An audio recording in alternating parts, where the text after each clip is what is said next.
back to high school football on Comcast. Tonight we're in Moraga as we kick off the 2005 high school football schedule as the Campolindo Cougars host the San Ramon Valley Wolves. Dan Wall and Tony Schultz, as always, here on Comcast. And Tony, both of these teams had great years last year. San Ramon won the championship in 3A, Campolindo the runner-up in 2A, but both teams are rebuilding this year. Different people, different places, different scenarios all over the place. Both coaches wondering how good these teams can be and really just hoping to get off to a good start here in 2005. Both teams, though, have great coaches, Dave Kravitz for San Ramon and Kevin Macy for Campolindo. Let's talk a little bit about the quarterbacks tonight. Both new guys. We don't know a lot about them. For San Ramon, Corbin Laux, he steps into some big shoes there. Hunter Flynn and Sam Keller now at Arizona State. Can he do the job, Tony? He can do the job. He's got a good arm strength. He can run the ball real well. He's going to need to go the ball, throw the ball down the field a lot more. A lot of pressure on him. And traditionally with San Ramon, the offense carries the defense, Dan, and this year looks to be no different. At Campolindo, they had a great year as well, but Nick Graziano's gone. He's up at Nevada Reno. Tonight it's Emery Sesgen, and he wasn't even going to be a quarterback 2 weeks ago, Tony. Now, he was supposed to be the best wide receiver. He was the fourth choice at quarterback. The other three guys didn't want to follow in Graziano's footsteps. They're not even playing football right now. Sesgen's going to need to carry the load. They hope not only he'll be a good passer, but maybe the best runner on the team as well. It's San Ramon and Campolindo next here on Comcast.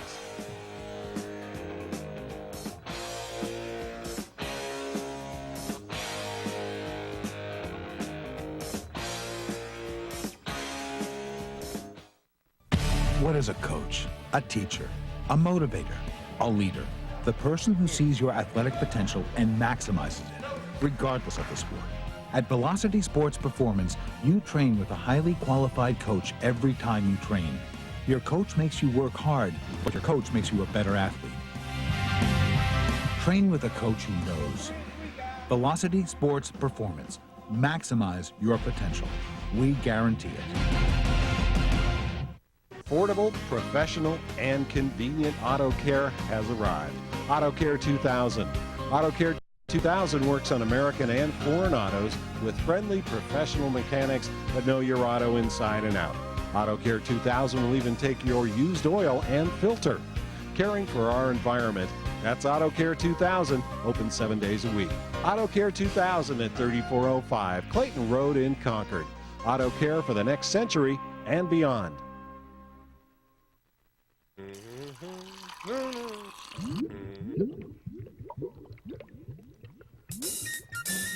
If you dump your oil, tempers boil, it ends up in the bay. Oh, smile, it's Oil Buster Camera. Don't want your oil to choke us, you're in focus, your neighbors just might say. Smile, it's Oil Buster Camera. Well, it's not fun to pay a big fine for polluting our water supply. No, it's not fun to talk to police as the neighbors walk on by. So now you're reeling, how's the wallet feeling? A big fine you're gonna pay. Smile, it's Oil Buster Camera.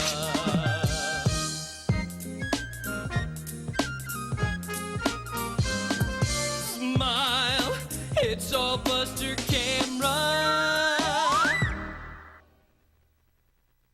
Hi, I'm Rocco Bialy, and I'd like to welcome you to Rocco's Ristorante and Pizzeria here in Walnut Creek. Rocco's is a great place for family dining. In addition to serving the best pizza in the East Bay, Rocco's also serves many classic Italian pasta specialties. Make Rocco's your home for your next team party. Great pizza, great pasta, great people. Rocco's! A part of your community. Tonight's Comcast Game of the Week is made possible in part by a generous donation from Amorosa's Antique and Floral in Antioch, located at 204 G Street in the old Rivertown district of Antioch. Amorosa's specializes in fresh flowers for weddings and special events with a large variety of gift items such as French soaps and candles, French jewelry, tea sets, and more. Come by today and let Amorosa's find that special gift for that special someone.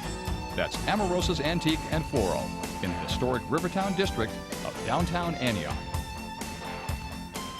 Looking for a car or truck but having trouble getting approved credit? Let Diablo Auto Sales of Antioch find that perfect vehicle that fits your every need.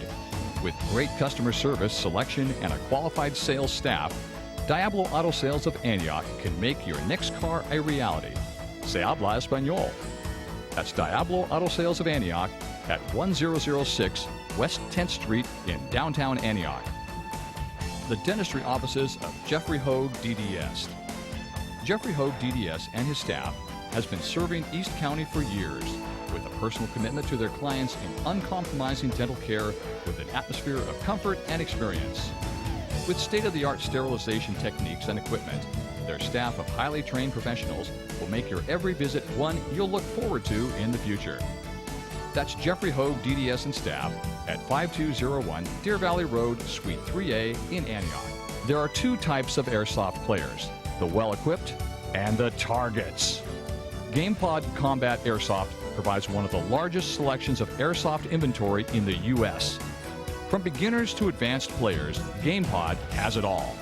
Specializing in competition-grade airsoft guns and accessories, BDUs, hydration systems, accessories, night vision, and the all-new Raptor fast attack vehicles. GamePod, where the elite will meet.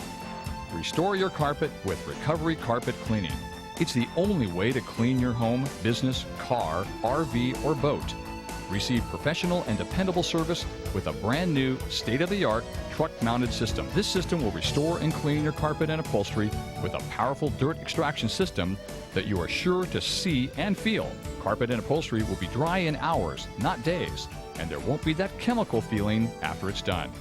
Brendan Theaters of Concord and Pittsburgh, featuring 14 screens of movie magic. All theaters have Lucasfilm THX digital sound systems and stadium-style seating. The prize wheel spins weekly with great prizes.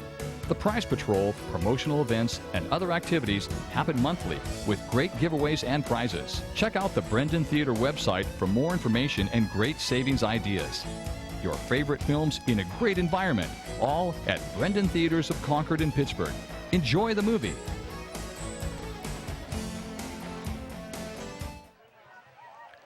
Back at Campolindo High School, beautiful new field here at Cougar Stadium, and we're ready to kick off the 2005 season. The Cougars in their home blue against the San Ramon Valley Wolves tonight wearing the white. The kicker for Campolindo, wearing 82, is Matt Wright, and it's a short kick near the sideline, and actually could have been recovered. Nobody down ever there. And it is recovered by Campolindo, not an onside kick, but number 15, Greg Irving, comes up with it right off the bat, Tony. Kind of a weird way to start the year. David, San Ramon, they just absolutely forgot that they actually had to field that ball and said they thought maybe like it was like a punt situation where it's not a live ball, but it is, and it's recovered by Campo, and they're in business. Here we go. Now the Campo offense. Sezgin, the quarterback, Jambazalu, the fullback, with Roth, Irving, and Pyatt are the wide receivers. Tyrell's a very good tight end. Across the front line, Angelides, Cleek, Cohen, Field, and Daly. Matt Wright, you saw as the kicker. Tyrell also doubles as the punter for head coach Kevin Macy. First down, the ball at the 26-yard line of San Ramon as we kick off the season here in a very, very weird way. Empty backfield for Campo here on first down. Sezgin to throw, swings one out to Irving, and Irving has positive yardage, and he gets out of bounds near the 20. Let's take a look at the San Ramon defense for you. Grundle, one of the ends. Shabaniani, one of our favorite names ever. This is the brother of one of the guys that played a few years back with Rob Wingard of the tackles. Nartker, the other end. Kyle Kirsch, Tyler Fust, two of the linebackers with Kevin Clancy, and also Harmon Bruno in a 4-4 defense tonight. Joey Fuca, Hag Abnos, and Andrew Leach, the defensive backfield for head coach Dave Kravitz. San Ramon, of course, last year, a great season. They won the 3A championship. We had that game for you. They beat Los Lomas back in December, and Campo was the runner-up in 2A. They lost to O'Dowd the night after that, and we had that game for you as well. Another little swing pass out to Irving. Sezgin using a couple of high percentage passes. You got that young quarterback. You want to start out with high percentage things here, Dan, to get his confidence, get his rhythm, and that's what they're doing, and they're moving the football here a little bit in the first two plays. 3rd and 2 here. Just 30 seconds into the ball game, 30 seconds into our season here on Comcast. Should be another great one. We targeted this game last year, Tony, due to the fact that we had a returning champion, a returning section runner-up, and this beautiful new stadium here that Campolindo has opened. It's very good night, a lot of pomp and circumstance going on out here in Moraga. Place looks gorgeous. From the 17-yard line, 3rd down. Sezgin, short drop. Throws, Irving, wide open, Irving, touchdown! And just like that, Campolindo, not expected to be an offensive juggernaut, 27 yards on the drive, a 17-yard pass from Sezgin to Irving, and the Cougars are on the board early, 6-0. Well, how about that to the start of your quarterback career? And how about all those other guys who didn't want to play quarterback here? They didn't want to follow in Graziano's footsteps. 3 passes, 3 completions, and a touchdown. I'd say he's going to the Hall of Fame. You never know, but I've seen weirder things happen. Well, Seskin's got to be happy with that. Can't start out any better than they did. Of course, the big play on special teams and 3 plays and touchdown for the Cougars. Right to attempt the extra point. The snap is good, the kick is up, and it's good. So with just 58 seconds gone in this one, Campolindo leads 7-0. I think you'll see on this replay, Tony, if we have it, a little bit of soft coverage. Let Irving get open if we can see this here. Hey, take a look at it right here, just that quick drop. Irving cutting across the middle is open right there. A couple of defenders were there, but nobody reacted to the ball or the player. And by the time Irving got the football, and by the time they were able to react to him, he was in the end zone. So 7-0 Campolindo.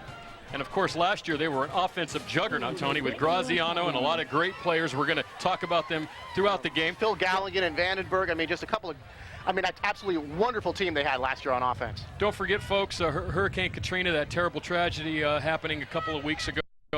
Before the season started for us, and of course, if you'd like to contribute, there's some numbers there on the screen. 1-800-HELP now, and of course the Red Cross doing great work down there. Just a terrible thing, Tony. I don't think we should need to get into it here, but no. Our hearts and our prayers are with all the survivors and of course the victims of that terrible tragedy. What's so unfortunate is just it's an ongoing thing. I mean, one thing continues to lead to another, and we just hope everything gets turned around there quickly. Yes, they will be without football in a lot of those venues for a long, long time, and we can only hope that perhaps they find some solace in wherever the Saints end up playing. Right to kick again. Right's foot 3 times in the first minute. Taken by number 33, Devin Lyles. And Lyles, a nice return, still on his feet, across the 30, tackled at the 33-yard line. That's where San Ramon will take over their first drive of the 2005 season. Corbin Laux, the quarterback. Roy Helu, we're going to hear a lot about him, a junior with great speed. Kyle Kirst is the other back. Andrew Leach, a great wide receiver with Austin Reed, who we heard last year. And Jerome Jackson, the tight end. Across the front line, Grundle, Grant, Foss, Glenn, and Wingard. We'll see Austin Reed who doubles as the kicker for the San Ramon Valley Wolves. Dave Kravitz, the head coach. 30-yard return, first down. Laux deep handoff. This is Helu.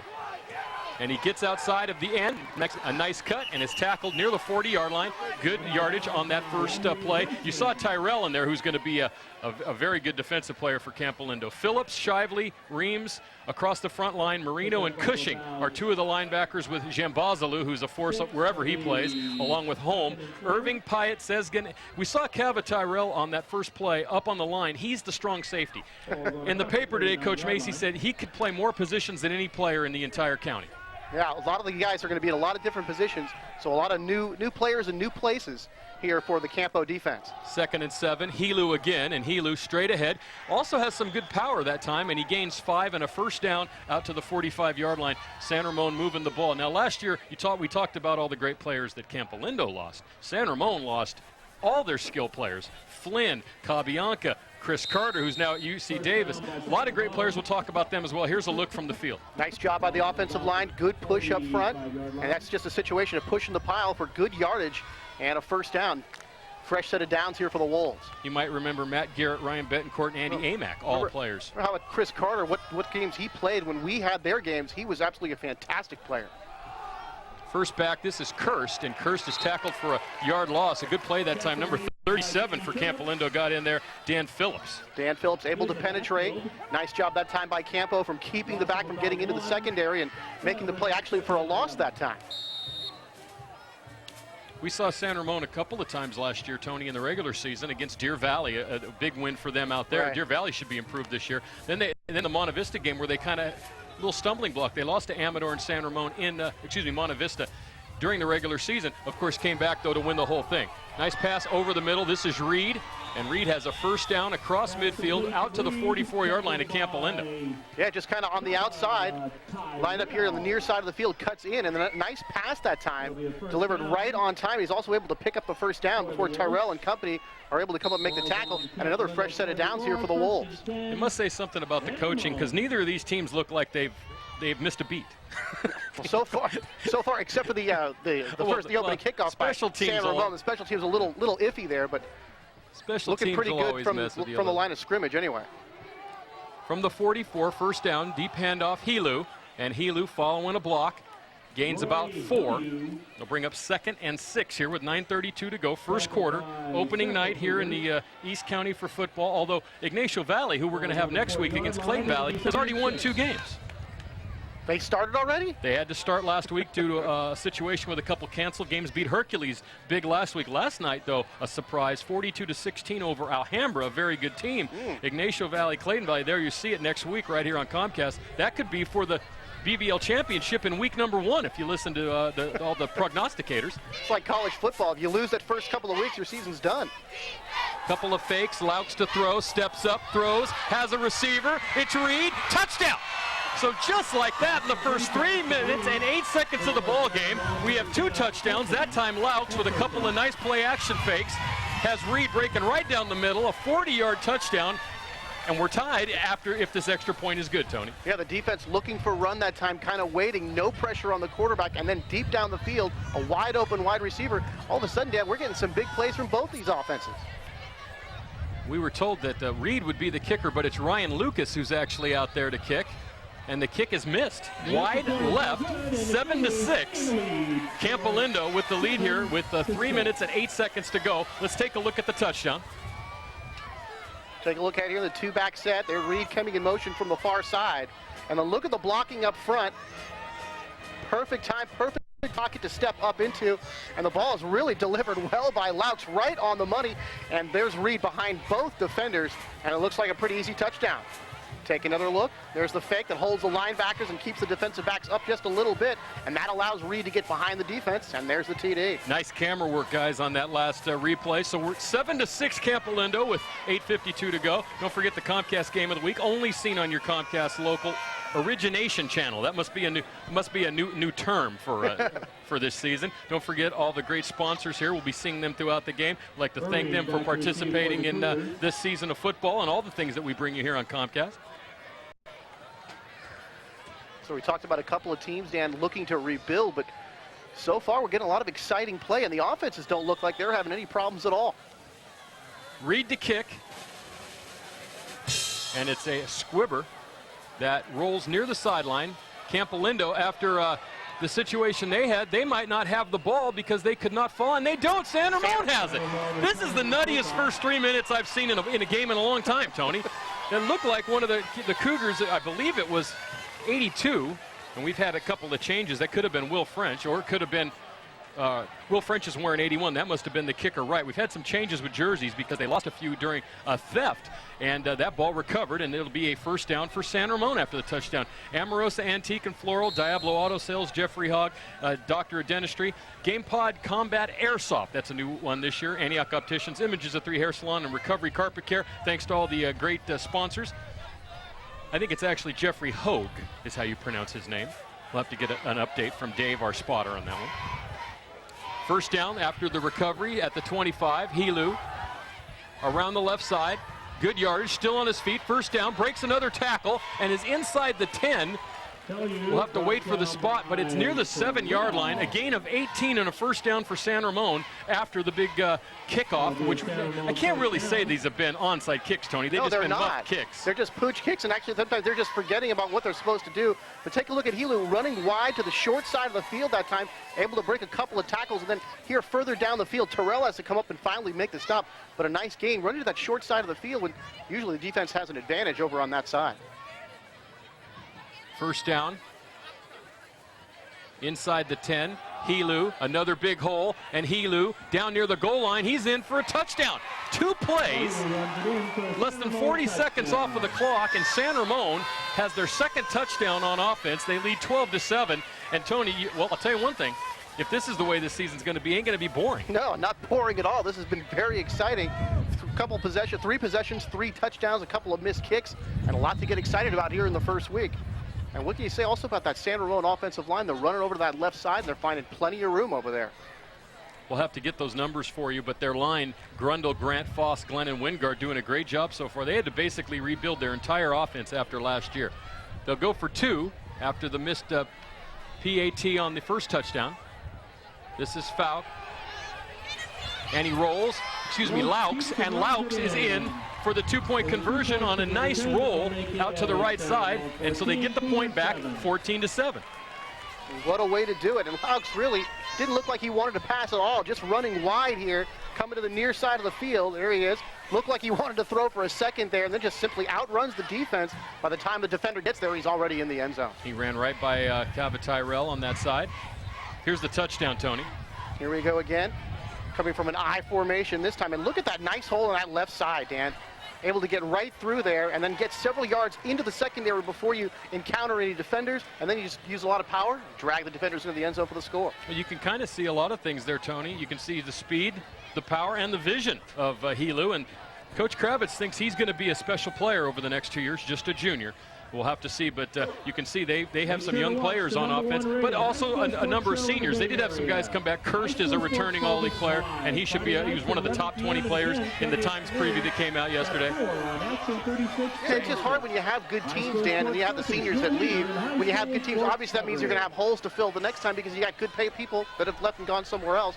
But so far, at least on offense anyway, these teams don't look like they're having any problems. 8:35 to go, first quarter. A lot of fireworks here so far in the first 3 minutes and 25 seconds. 3 touchdowns, 21 points, and San Ramon leads 14-7. Now, San Ramon was mentioned in the Chronicle poll. I believe they were number 25. It's hard to judge teams that have such great turnover. Neither team really rated in the Contra Costa Times poll. So, but I think San Ramon probably might be a step ahead of Campo at this time because they actually have some guys returning, playing in positions that they're used to, whereas Campolindo is making use of great athletes in positions they're not used to playing. This ball rolls all the way to Irving at the 10-yard line. Irving outside. He gets about 6 back, and Lindsay makes the tackle for San Ramon. Campolindo takes the ball over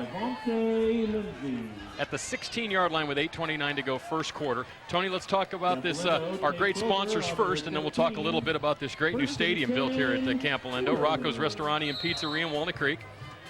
Contra Costa Clean Water Program and Mr. Funnelhead. Velocity Sports Performance in Concord. Brendan Theaters. The Man started today at Brendan Theaters. Hertz Equipment Rental, Peacock Expressions. And here's the first down play. It looked like a rugby scrum out to about the 20. Good positive yardage there right up the gut.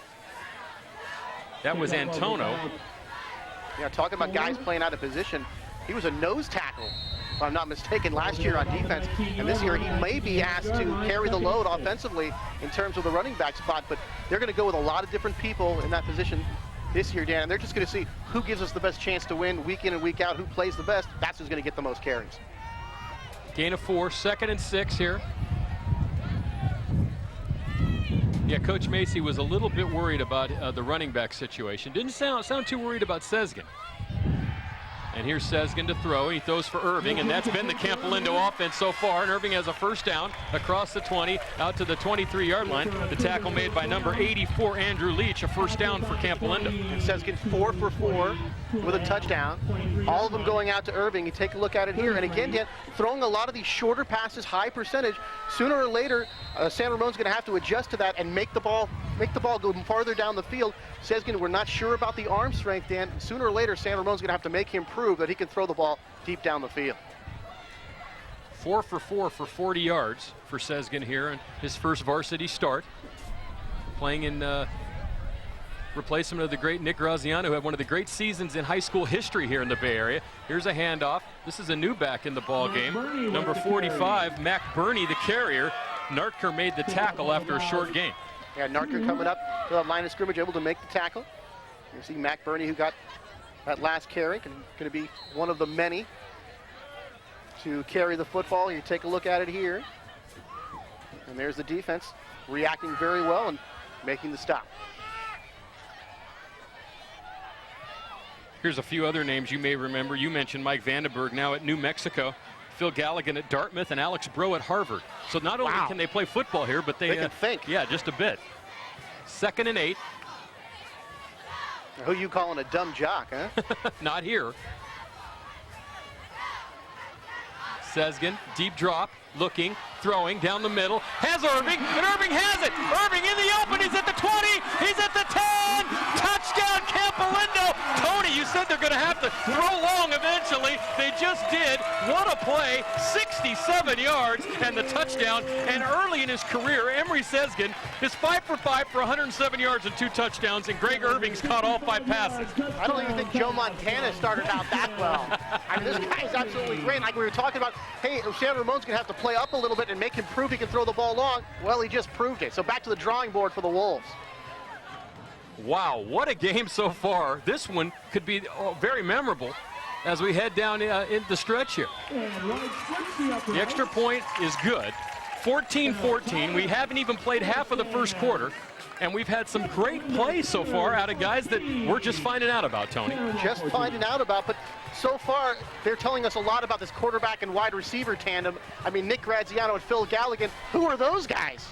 Here's another thing, though, Tony, just real quick. Good protection as well. Excellent protection. Nobody even got a sniff of the quarterback that time. And look how wide open Irving is down the field. And all you see is the back of his jersey running into the end zone. Take another look, a little fake to the outside. And you can see where the quarterback kind of looked off the defender as he was looking toward that sideline and then went back over the middle. And that's why Irving was so wide open. My favorite pattern, that post pattern down the middle of the field. Irving was there.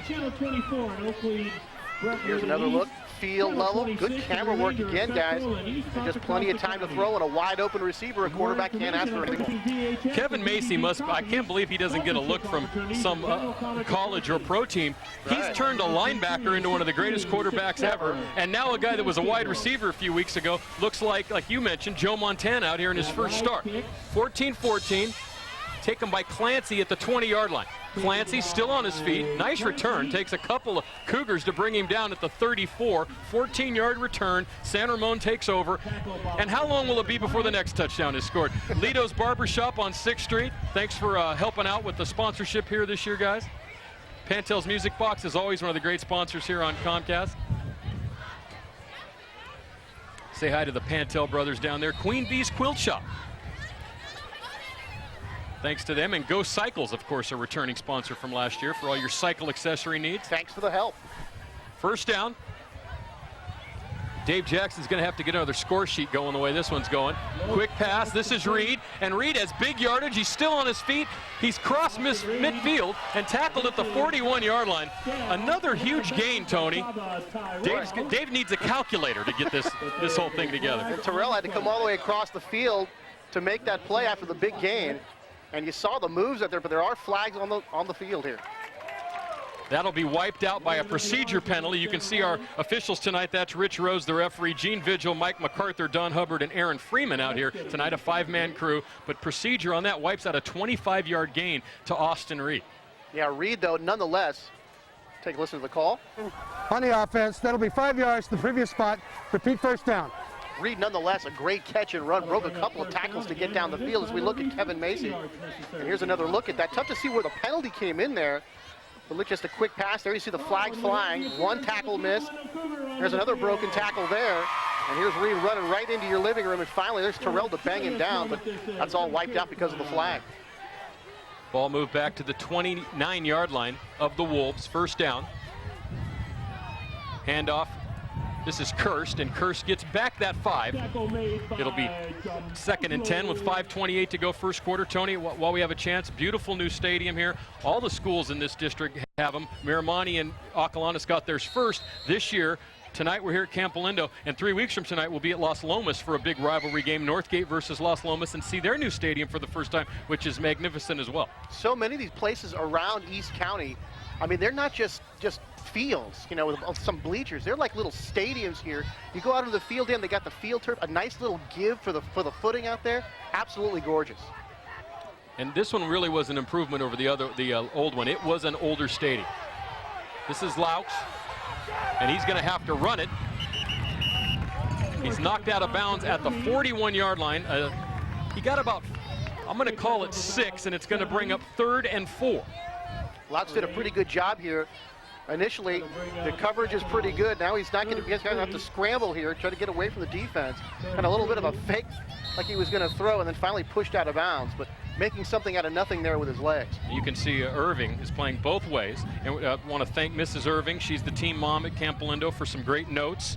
You know, Greg Irving has a 4.0 grade point average. He's on the NCS Scholar team. And his brothers, Kyle and Sean, both went to school here. He's the last of the Irving brothers. And I told Mrs. Irving, now you can probably go out to dinner when he's finally done with all this.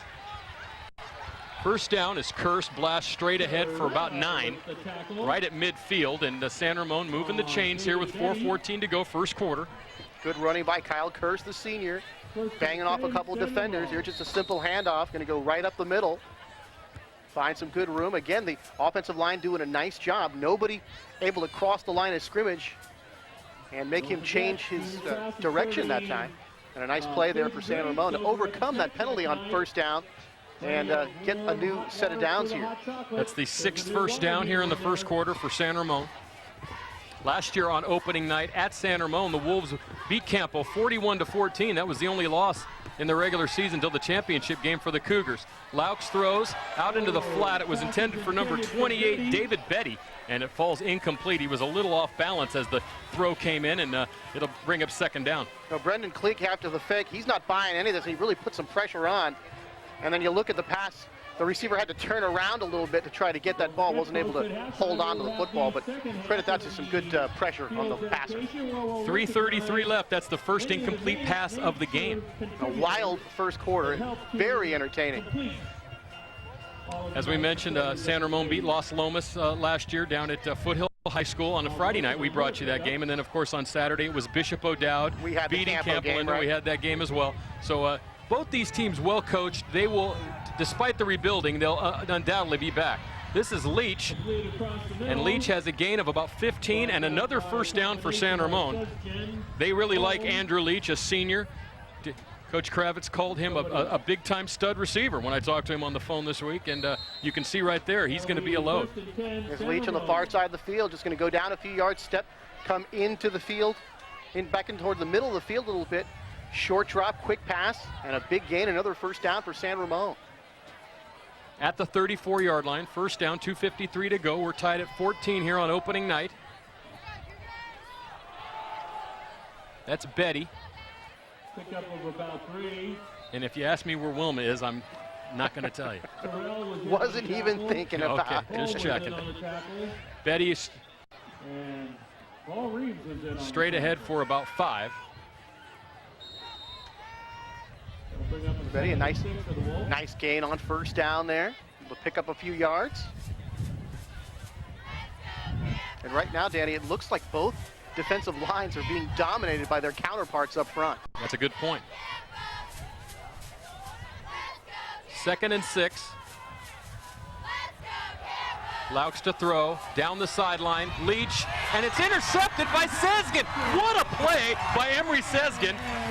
Sezgin, Irving, Leach, Helu, Laux. We're seeing some great plays out here from guys that we just found out about over the phone this week talking to the coaches, Tony. Boy, I thought for a moment that was going to be another touchdown pass in this very wild first quarter. But watch Sezgin make the close and then leap at just the right time. It comes up with the football, and Campo's got it back. And right now, Sezgin is just playing a whale of a game.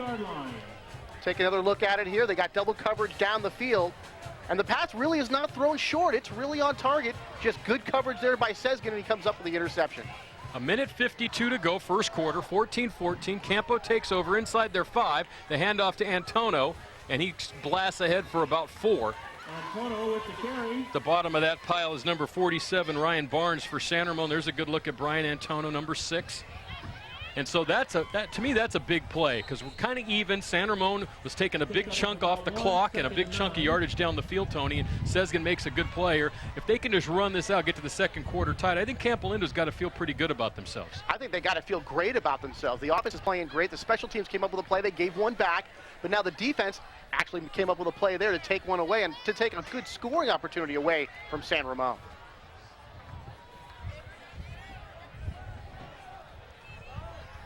Actually, I thought Antono had gained a few more yards than he actually was given on that play. He was actually marked down after a gain of 1 on the first carry. Now he's out to about the 6, so it's going to bring up a 3rd and 6 for Campo here as we're inside 1 minute, 48 seconds to go. You can see the scoreboard. And also you see that Coach Macy wants to protect his quarterback a little bit. He starts out the game with the quick little passes, the high percentage stuff, down near your own goal line here. Doesn't want to drop his inexperienced quarterback back into the end zone. Just go ahead and run the ball out and see if you can get some room that way. That's a great point. This play right here, if it's a running play, should be the last play of the first quarter.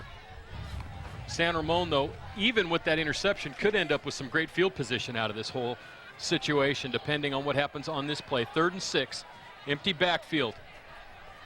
Sezgin to throw. Swing pass Irving, and Irving drops it. It was thrown low. No, it's incomplete with 11 seconds to go. So with the pass, the clock stops, and they will have to punt here with 11 seconds left, but they should get great field position. They will get great field position here. And the Wolves right on top of that play that time defensively, not just assuming that ball was going to be incomplete, thinking that could have been a lateral on a live football, and then you saw the official wave the arms saying incomplete pass.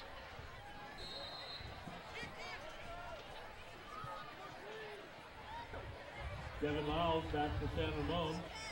Tyrell is the punter, and he's right at the back of the end zone. He's going to need a good snap, and he gets it. Good rush, but he gets off a high kick. And it comes down at the 35-yard line where number 33, Devin Lyles, makes a fair catch. So San Ramon in business at the 35 with 5 seconds to go in the first quarter. Tell us what you think. Give us a call at 933-6264. I'd like to hear from you about any topic of conversation you might want to divulge, which could be games you'd like to see, teams you'd like to see. Sports you'd like to see. Why Dave Jackson still does stats for us. Anything you want to talk about, we'll be happy to answer. Just give us a call, 933-6264. We'll have some volleyball coming up as well as football in the fall. Now this should be the last play of the first quarter. The handoff to Betty, and he gets tackled. Not only did he get tackled, then he got manhandled by Tyrell as the clock runs out. 14-14 at the end of the first quarter. Very, very entertaining ball game so far from Moraga, and we'll be back with the second quarter of action here on Comcast after this. Has been keeping Contra Costa cool and comfortable. With an expert crew of technicians and staff, let Fresky be your indoor comfort professionals. Our Lennox Signature home comfort systems are designed to deliver efficient and economical air and heat for your individual needs. Air conditioning to heating, duct cleaning to emergency service calls. Fresky has you covered. From the homeowner to the commercial world, Fresky Air Systems Incorporated. Reliable and trusted service since 1980. It doesn't matter what sport you play. It doesn't matter what position you play. It doesn't matter whether you're turning pro or just starting out. It doesn't even matter how old you are. If you want to maximize your potential, you need Velocity Sports Performance. Velocity Sports Performance. Maximize your potential. We guarantee it.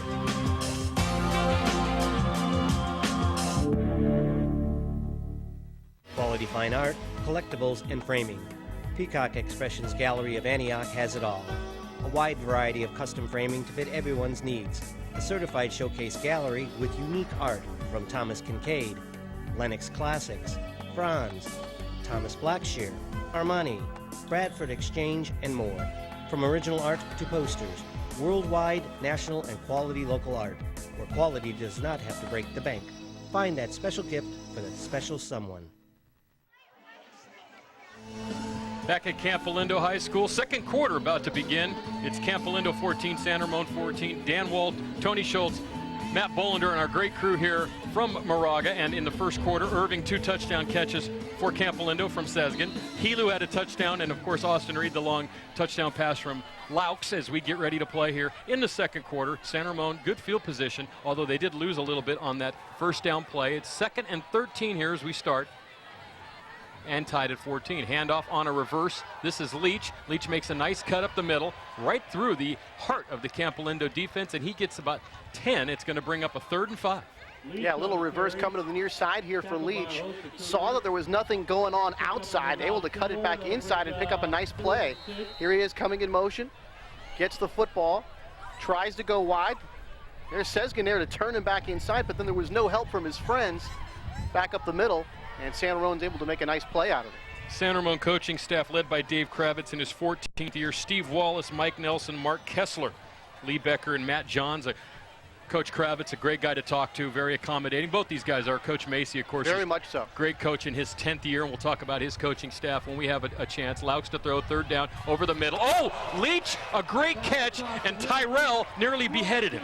Boy, Tyrell has been all over the field here defensively. He comes up with a hit of the year so far. Of course, it's only the first game, but that will be on one of our highlight packages somewhere, I'm sure.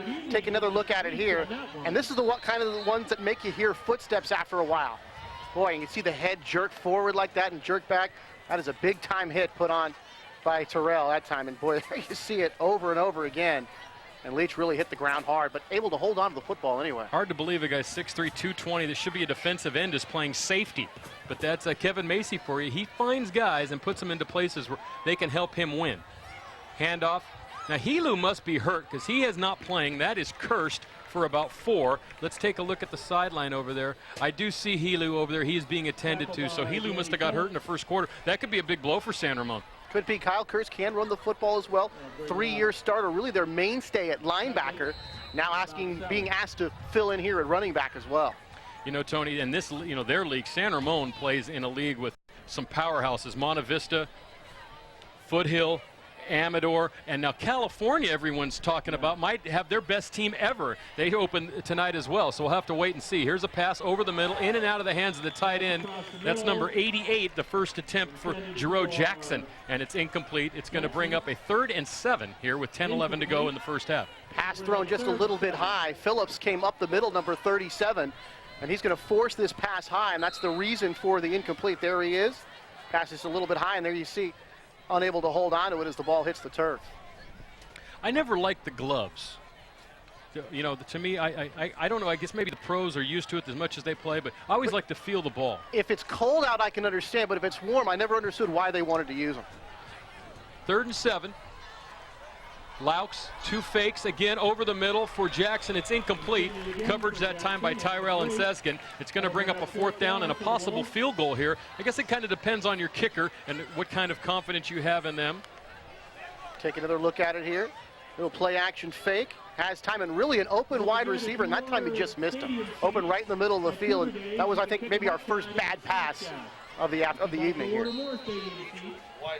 Looks like they're going to go for it here and eschew the field goal. 17-yard line is the spot here. It's 4th and 7. So San Ramon will go for it here, figuring they're going to play the field possession game if they don't get it. Laux, quick count, looking, throwing over the middle. Oh, and once again, I'll tell you what. Now, I know why he's playing safety. He's just hammering guys. That ball should have been caught by Reed. It would have been close to a first down, and Tyrell just separated him from the ball. But he's coming up there and making the hit right when the ball gets into the hands. And he's not just, he's arriving very angry, and that is his 2nd big hit of this quarter. He's made several tackles so far in the game, and right here, there's just no way you're going to be able to hang on to a football like that when you're getting tattooed. Of course, Cava was a member of the NCS Championship men's volleyball team, so I'd hate to see him spike. He's been spiking wolves so far tonight, Tony. First down. Campo gets it back here in the 2nd quarter. And Tono picks up 3. Let's talk about the Campolindo coaching staff real quick. Kevin Macy went to UC Berkeley, a Cal grad. He's been here for 10 years as the head coach. Matt Keeperman, Mark McGinn, Bill Levy, and his brother Matt Macy, who is the defensive coordinator, help out on the staff. By the way, the JV coaches for both teams, San Ramon won that game 27-7. John McCurdy for Campolindo and Aaron Becker for San Ramon. I want to thank both schools for all their help,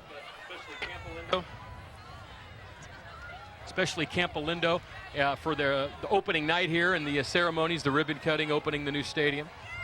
First week of school for a lot of these kids, and a big football game here on Friday night. 2nd and 7.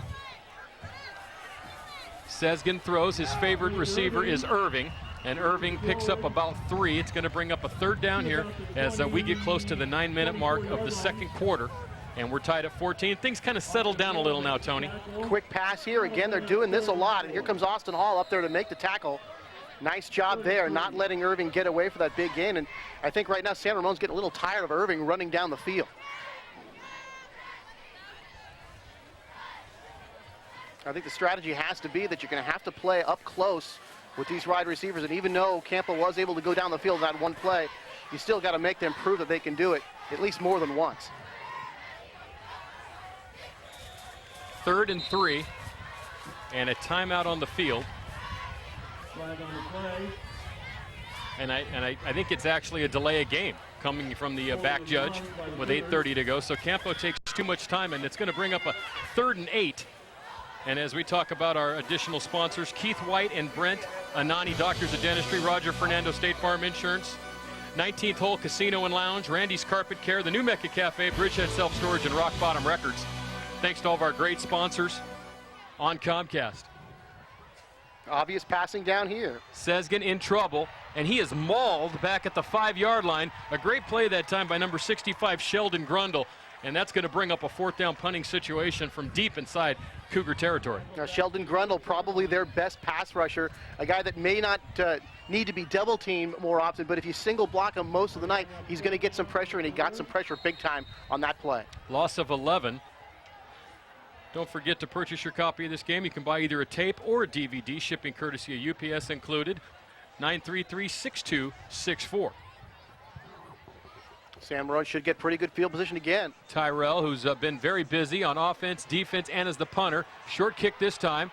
And the return now down to the 25. And flag on the play. There's a flag on the play. That was Lyles once again with the return. Let's check the call. We got a player down. Took a big hit there following that return. And Devin Lyles still on the ground here. We're going to take a 1-minute break. We'll be right back. 14-14 from Moraga. Great Mexican food, home of the famous margarita, and fun and food in a festive environment. That's Celia's of Antioch. For over 30 years, Celia's has served specialties like fajita supreme, camarones a la ranchera, and other great Mexican food that has brought people from around the area to eat. Every Thursday night is live music from Trio and Saturday night mariachis. That's Celia's of Antioch for great Mexican food. Affordable, professional, and convenient auto care has arrived. Auto Care 2000. Auto Care 2000 works on American and foreign autos with friendly professional mechanics that know your auto inside and out. Auto Care 2000 will even take your used oil and filter. Caring for our environment, that's Auto Care 2000, open 7 days a week. Auto Care 2000 at 3405 Clayton Road in Concord. Auto Care for the next century and beyond. Back at Campolindo High School, an injured player for San Ramon being helped up. That's Lyles. He was hit very hard on that return. I don't know if we have a replay of that, but you can see his ankle is maybe has a twisted ankle or a sprain there. There was also a penalty. Here's our schedule. Great games after seeing that preview in the Times yesterday. Some of these games look even better than before. I mean, you talk about looking at competitive games. Right. Next week, Ignacio and Clayton were picked to be the number 1 and 2 teams in the BVAL, and Ignacio's 2-0. Clayton played College Park this afternoon. We'll have to wait and see, but that should be a great game. Concord and Mount Diablo for the first time ever. You notice we're doing these rivalry games too early. Northgate at Los Lomas. The way the schedules are laid out, a lot of times the rivalry games aren't at the end. So that's our great schedule. Of course, we'll close it out with the Pittsburgh-Antioch game once again. I believe now it's the 87th. Oh, yeah, you can Lyles see that. going down. It looked like got his leg sort of trapped underneath him. Take another look at it here. Grant Cushing made the hit for Campolindo. So after the penalty, San Ramon from the 40, Helu, who was hurt, is back in the ball game, and he gets leveled and taken off his feet after a gain of 3, and that was Jambozalu, one of our favorite names of all times. Spell it. Don't look. Spell it. Oh, God, it's like Canjoblzu. I don't know. It's yeah, Vanna, pick me a vowel. Take a look at Helu trying to cut up the middle, and here comes that hit from, actually it wasn't Jambozalu. He actually arrived there just after the play. Take a see Helu get turned upside down. Was that decleating someone that time? Was that decleting? That's sort of knocking them out of their shoes. And now timeout. So San Ramon calls a timeout. Laux didn't like what he saw there. You know, Jambozalu and Sezgin are both Turkish, of Turkish descent, and they spent their vacation this year in Turkey. They vacationed together in Turkey. Tony and I took a day trip to Lodi, which was a lot of fun. It was a lot of fun. Yeah. Mickey's Grove, you know, but. Yeah, a little too much of an international flair in Lodi for yes, me. Yes. You know what John Fogerty once said about Lodi. Yeah, stuck. Stuck in Lodi again. There's Coach Kravitz out with his squad. 14-14, so the touchdowns came fast and furious in the early first quarter, but both teams defensively have kind of settled down. You can see, you know, the thing about, you see San Ramon seems to have a little bit more balance, a little bit more depth, but Campolindo has 3 or 4 guys that are going to be stars. Jean-Bozalou and Tyrell are just great players. And then, of course, you got guys like Irving and Sesgen who look like they're going to be very good high school football players. Greg Irving looks like that kind of guy. Might not ever go on and play again. He doesn't really have the size, but for a high school player, he's got the heart. You know, he's one of those guys that's always going to be a great high school football player. I'll tell you what, he's shown obviously good hands, and he's shown even better speed because he's gotten away from defenders and he's gotten past defenders so far in the secondary a couple times tonight. When the ball's near him, he's making the catch. The thing, I'm not real worried about him as he moves on because he has a 4.0 grade point average. So I have a feeling he's going to get a job somewhere down the line. Maybe not in pro football, but he'll probably be working on my teeth or a speeding ticket that I got or something at some point. After the timeout, 2nd and 7. 2 fakes and then a reverse to Leach. They've ran this play once before, and Leach has a first down inside the 25, tackled at the 23-yard line. A very good-looking play right there. I wasn't so sure where the ball was going that time, Dan. You were able to pick it up pretty quick, but by the time the defense picked it up, Leach was down into the secondary with good yardage on the play. Looked like they were going to the right side, and they kind of went over the left side and up the middle. And it was a nice play and another first down here for San Ramon. Well, you know, Tony, speaking of not knowing where the ball is, just wait till next week. Ignacio in that wacky double wing offense. As a matter of fact, when I talked to Coach Ivankovich this week, and he's another great guy, he even called, you know, we call it the hot potato pitch? Yeah. He even calls it the hot potato pitch. He goes, you know, we're going to be hot potato pitching all week long. There it is. Ignacio Valley at Clayton Valley next week.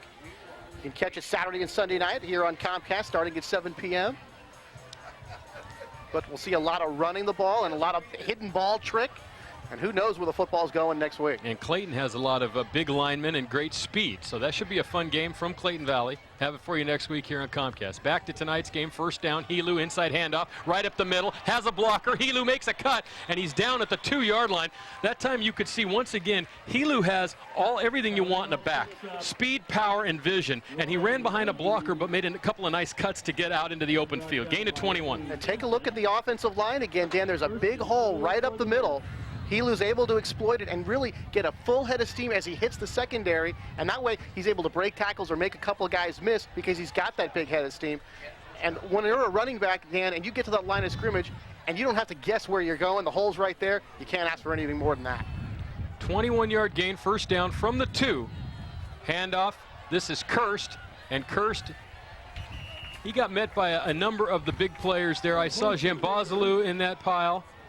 I think he was hit first by number 75, Paul Reams.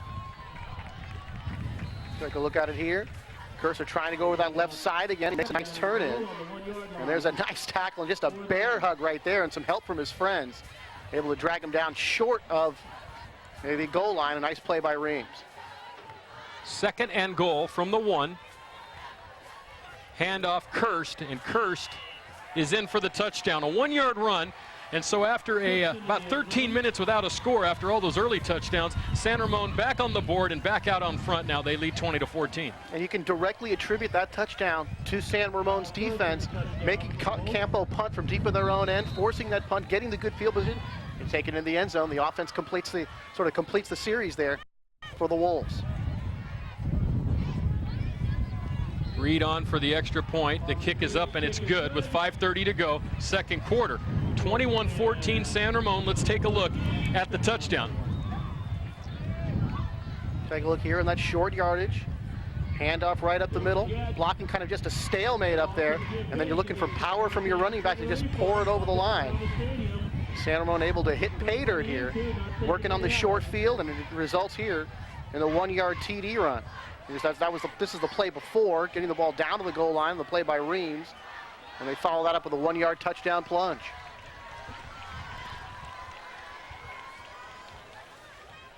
You can see the cheering squad out there. And actually, Tony, because I'm looking through, that's actually San Ramon in front of us and Campo to the left because there's no sideline on that other side. The Comcast Game of the Week brought to you by these great sponsors and friends.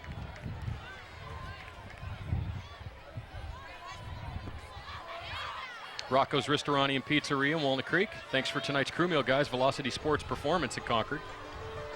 GamePod Combat Airsoft.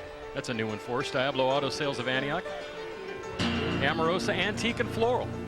ParamountTechnology.com. Here's the kick.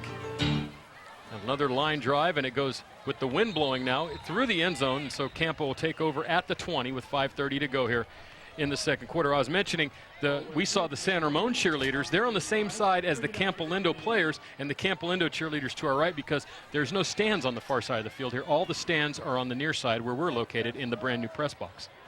Beautiful press box, and you look down here, seats are full, you got the band going, very festive atmosphere, and there is your favorite mascot, Dan. There's the Cougar. The Cougar. Let's see if we can get a picture of him. Looking good tonight, as always, the Cougar. There he is. There he is. He's got a Lucille-ness about him. First down from the 20. Campo trying to strike back here with 5.5 minutes to go. Second quarter, Sesgen in trouble, running, throwing near sideline. And wouldn't you know it, the bar to the window is right in front of that pass.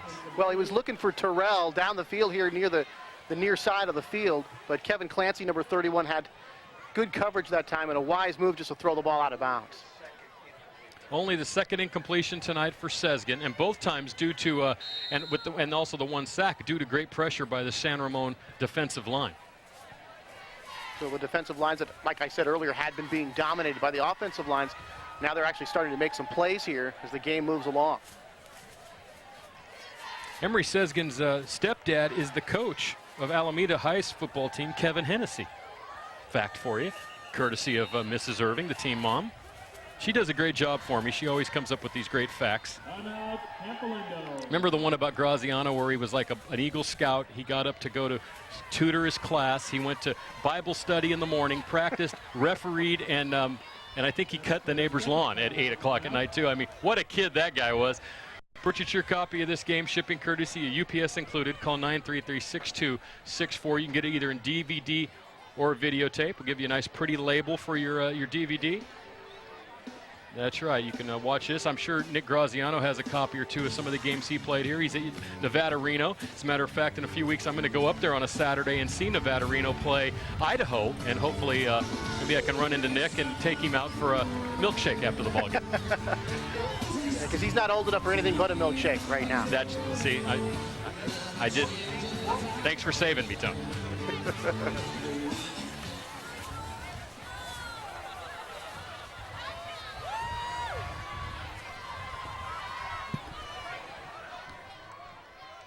Two wide receivers far side here on second down after the timeout.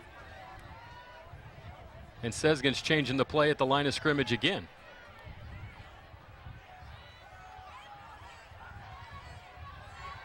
Throws, sideline.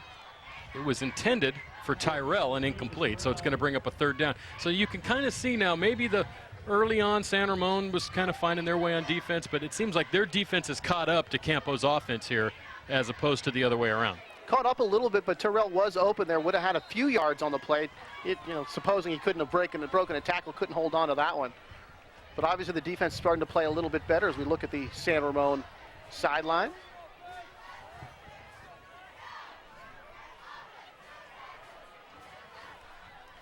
Third and 10 here. Sesgen throws, and that could be interference as number 45. Flag. Harmon Bruno.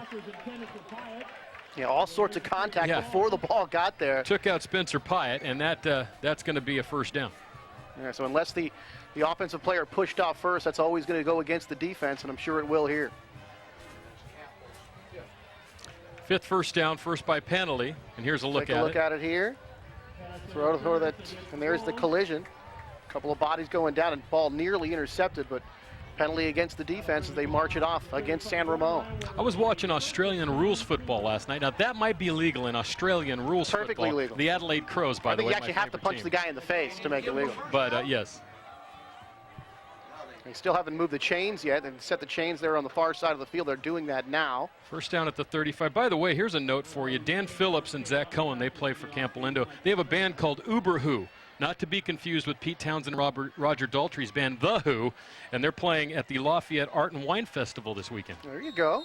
Nice cultural event with a little live music. Might want to get down there and check that out. First down, Sesgen, draw play. This is Roth, and Roth hammers ahead for about 5. Boy, not a whole lot of running room for Roth. Showing some good toughness right there, just plowing through defenders to pick up a nice gain. And now it looks like somebody on that Campo side coming up limping just a little bit. And that's Harmon Bruno with the limp. And you take a look at Roth right here, just banging off players. A little pinball action right there, able to keep his feet and make a nice play out of it. Another guy stepping into big shoes last year, Alex Solomon, who a great runner in the backfield with Graziano. 2nd and 5. 4:41 to go here in the half. This is Roth again, makes a nice cut, has a first down. Nice gain that time of about 12, and across midfield go the Cougars as that ball will be placed at the 48-yard line, first down. Yeah, and Harmon came up and made the stop, hobbling on that last play, able to come up and make the tackle here, but looked like a counter, starting out one way and then coming back the other way. And look at the hole as Roth is able to make the cut there, make a guy miss, and then Bruno's going to come in right there to make the tackle. Nice play, but a good-looking running play there by Campolindo. Right in front of us at the 48-yard line of San Ramon, first down. Shambazalu goes in motion, the handoff once again to Roth, and Roth about 5 down to the 43-yard line. So if Campolindo can just take some chunks of yardage and the rest of this time off, score another touchdown, we'd have a tied-up ball game at 21 here at halftime. And I think that would be a big victory for Campolindo because they thought they were just a little bit behind San Ramon going in this game. Don't forget to join the Game of the Week team and increase viewer awareness of your business. Call Matt at 933-6264. He'd be happy to send you to our business department. Do we have a business department? 13-4. He'd be overjoyed. Roth again, the 4th straight handoff. And this is Roth with positive yardage, but a flag comes in, and I will just about bet you that's holding. I'm not that smart when it comes to this stuff, but probably don't need to be Lieutenant Colombo to figure that one out. But I am very impressed with the way Roth is running, kind of sliding away from tacklers, using that good leg action to keep driving players away from him, and showing a nice job able to run the football, but against Campolindo, and they'll march it off against the Cougars. But showing good speed to sort of get away from people, Dan, and a lot of good power as well. So Campolindo talking about that, who's going to be our running back, we don't know, but at least right now Roth is showing some ability. The ball pushed back across midfield to the 47-yard line, 2nd and 14 for Campo. Sesgen play action, looking, throwing, down the field, intended for number 81. Actually in a new uniform here tonight, that's Will French wearing number 81, and it's incomplete. As I mentioned, Campo lost some uniforms due to some theft out here before the season, and they're still waiting for all the unis to come in. So, all right, if you stole those things, just bring them back. Like you can wear them around Moraga. Yeah, somebody's gonna know. Yeah, you're wearing a Campo uniform downtown at the Safeway. Like you're gonna know. Okay, how'd you get that?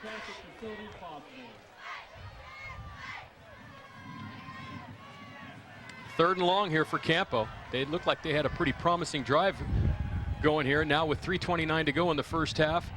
3rd and long, the throw, and it's behind Irving, and it's going to bring up a punting situation. So that holding penalty, that's not what Coach Macy wanted to see. That's a good point. You have to come up with a big play following that, or give the ball back to the other team.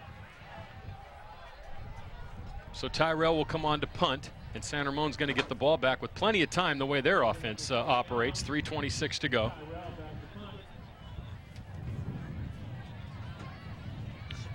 Thanks very much to Bob Wilson, of course. He's also the freshman coach here at Campolindo, the football team. Thanks for your help getting this game on tonight.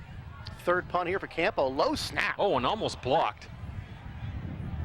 Tyrell gets it off, and it takes a bounce, but this is not a very long kick. Goes out of bounds at the 36-yard line.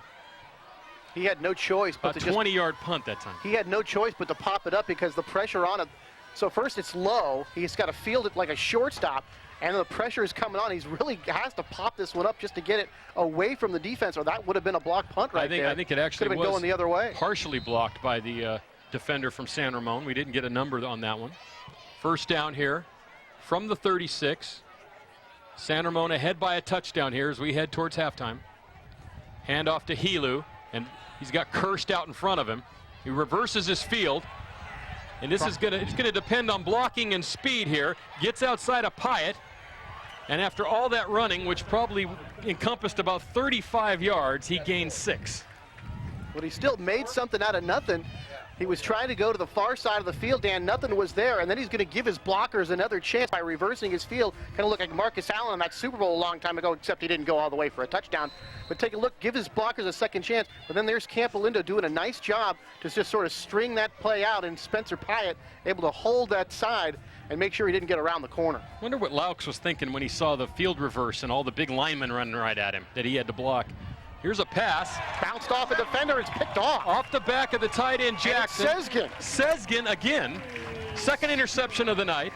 He's having a great game. And now Campolindo with 2:35 to go has an opportunity here. Maybe they can tie it up. It seems like whenever San Ramon goes over the middle here, these quick passes to the tight end. Well, that time that wasn't the tight end's fault. He threw it right into the back of a Campo defender, number 58, I believe, Zach Cohen. Yeah, Cohen had his back turned. The ball popped off him. And Sezgin, good presence of mind to come up with the interception. And right near midfield, Campo takes over. No relation to the guy in the OC, Zach Cohen. Thought I'd point that out, Tony. I don't know if you saw the season opener last night. Great stuff on Fox. Yeah, I figured you did. And here's a penalty, perhaps for too much time. So third turnover there by San Ramon. They had the fumble on the opening kick, of course. Well, I don't know if you even call it a fumble. They just didn't go out and recover the ball. There's a penalty. Penalties are starting to pile up here for Campolindo. They had the big holding penalty on the last drive and now a procedure. And you never want to have procedure, 3 for 20 on the penalties, but you never want to have a penalty on the first play of the drive. That's not good. That's not good strategy. That always sets you back. So now it's 1st and 15, 2:16 to go here in the second quarter, 21-14 San Ramon. Thanks for joining us tonight here on Comcast. Hope you guys all had a great summer. I know I did. I've been all over the country, Tony. I mean, seen a lot of great stuff this summer. As a matter of fact, last time we were with you on television, we were just right across the street here at the baseball stadium when Los Lomas beat Campolindo to eliminate them in the baseball playoffs 3-2. And I remember saying it'll be exactly 100 days till we see you again, and it's been 100 days. You know, I came up here when I walked up the field, looked over at that baseball field, and that's pretty nice looking ball yard. They have a nice, it's almost like a minor league stadium. They have one of the nicest fields going, and hopefully we'll be over there again in the baseball season to bring you a ball game. Sezgin over the middle. Oh, Cushing could have ran for 30 yards and he dropped it. Cushing had a wide open field. Really the only guy with a chance to make a play there is Joey Fuca, number 87, but it really looked like a chance for a big play here for Cushing, unable to come up with the football. And really going with an empty backfield, a quick pass, and there is really no defenders around him here, and he just can't hold on, and that's one he wish he had over again. That ball looked like it might have just been tipped at the line of scrimmage, just enough to throw Cushing off here. 2nd and 15. Deep drop this time for Sezgin. Big rush, gets away from it, has some room, has Jambazalu in front of him, which is a good thing to have in front of you if you want to have a guy blocking for you. And he gets out of trouble and gains about 7 yards. Boy, Jack Daly, number 74, the lineman, came up and made a great block here. Sezgin's going to get into trouble, then he's going to try to run. And watch the block he gets, makes a nice move there. And one block's come up right there with a big block, opening up some holes. That was Jack Daly. And Daly making that great play right there. And Sezgin's able to make a nice run out of this play. So a gain of 7 brings up 3rd and 8, 2 minutes and 1 second to go here in the first half. From the 49 of San Ramon. Quick count. Sezgin throws, has Irving, and he overthrows him. Tried to lead him out there on the left sideline, and the pass is incomplete. And it looks like they're going to punt once again with 1:56 to go. If they get a good punt off, they might be able to play the field position game with San Ramon. The problem is that Tyrell has not had a lot of time to punt. Here's the extension. Look at Irving here. Fade pattern right there. Irving going, giving all he's got. Unable to make the catch, would have been a first down, and Sezgin just leads them just a bit too much. And Irving not able to come up with a great catch here. And now timeout Campolindo. Timeout Cougars. Second timeout for Campolindo with 1:56 to go here. A punting situation on 4th down by 7. Rocco's Restaurant and Pizzeria voted best pizza in the East Bay, Ignacio Valley Road at Oak Grove Road. And folks, they do have great pizza, great salad, great pasta. Brennan Theaters, Movie Magic in Concord and Pittsburgh. The Man opened today with Samuel L. Jackson and Eugene Levy.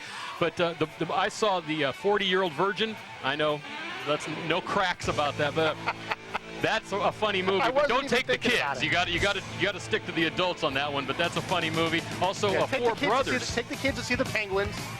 There you go. The wife, and you can go down the street. Go to see the 40-year-old virgin. Hertz Equipment Rental in Pacheco.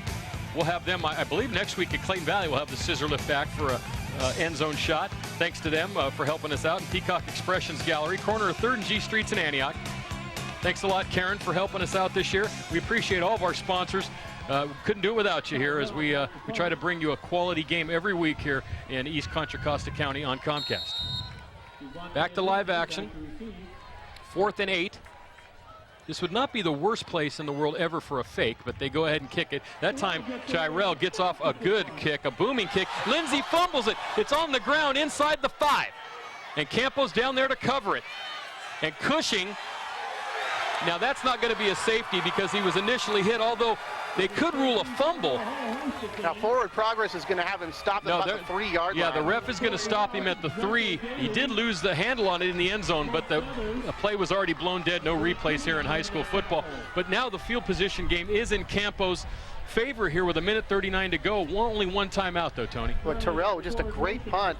I mean, look at Daly, number 74, how fast he gets down the field. He just kind of falls all over himself there. But here comes Campo, able to cover this kick very well. And a nice job there by the special teams at Campo, and they can play the field position here a little bit. Just 1:39, they need the quick stop. Well, San Ramon cannot make a mistake down here, Tony, with 1:39 to go. The ball's marked at about the 4-yard line, a 40-yard punt for Tyrell. He got some time that time, and he got off a good one. This is cursed for about 4. Clock will run. As we mentioned, Campo just one timeout. Yeah, they've got to use it very wisely here, and San Ramon would be very wise to take as much time off the clock as possible. They don't want to end up having to punt this football.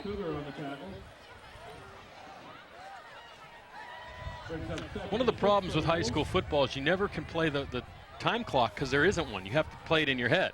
You know, counting down after a play. You can't milk the clock down to 1 second like you can in Pro Ball. And then they throw and it's incomplete, which stops the clock with 1:07 to go. So even if they run here, Campo can stop the clock, and they're going to have about a minute to go. And then, of course, they'll get a stop with the change of possession.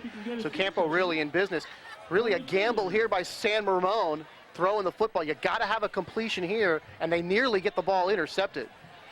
So a risky call, and it really did not go in favor of the Wolves that time. Yeah, that was Cushing who stepped in front of that one.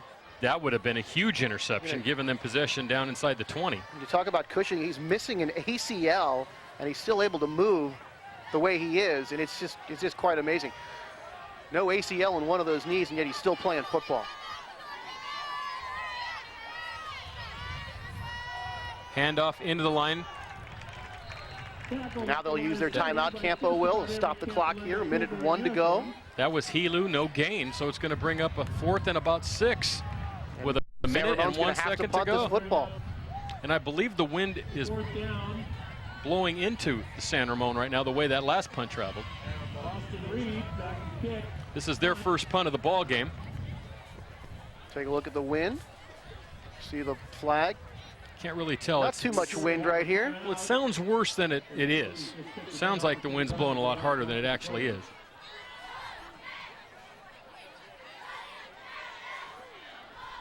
So Kravitz, with that gutsy move to throw there on 2nd down, it appears at least right now to have backfired on him because Campo is actually going to get this football back here. Here you see the flags on the goalpost. Can't really tell. I don't think the wind bit. is going to affect it too much here as Reed drops back, number 15 for San Ramon to punt, and number 15, Irving, is back to receive it, standing at his 36-yard line. Yeah, a little bit of wind blowing, but it's hardly Candlestick Park. Reed gets off a nice high kick. This drives, oh wow, what a punt. And what a roll it's going to take here for San Ramon. Oh my. 20-yard line. That folks, and Greg Irving, who's is had a 72-yard punt. Wow. And Greg Irving, who's played a very nice game here, Dan, but he's really got to get back there and field that ball, or at least stop it from rolling. he's unable to do either. As you said, 70 yards later, Campo is going to get the football back, but they don't have the field position they hoped they were going to get. And that just took a very nice bounce, hit perfectly, rolls all the way down to the 20-yard line. In all fairness to Irving, it really hit and rolled very, very quickly. But you want to get back there if you're Irving and try to field that ball, at least pick it up and try to get a return, at least prevent it from rolling that extra 15, 20 yards. Well, it rolled 30 yards from the 50 all the way down to the 20. Hand off to Roth, and Roth cuts up the middle, has a first down, 10-yard gain. Tackled by Leach and number 50, Tyler Fust. But 42 seconds to go, and Campolindo is going to have to get down there real quick if they're going to try to score, Tony. Here, running the football, but able to make a nice play out of his Roth, and he is doing a great job, not really making anybody miss, but just kind of sliding away from defenders. Not a lot of the quick footwork, but still very effective on the ground. Well, they're looking for a starting running back. He might be the man.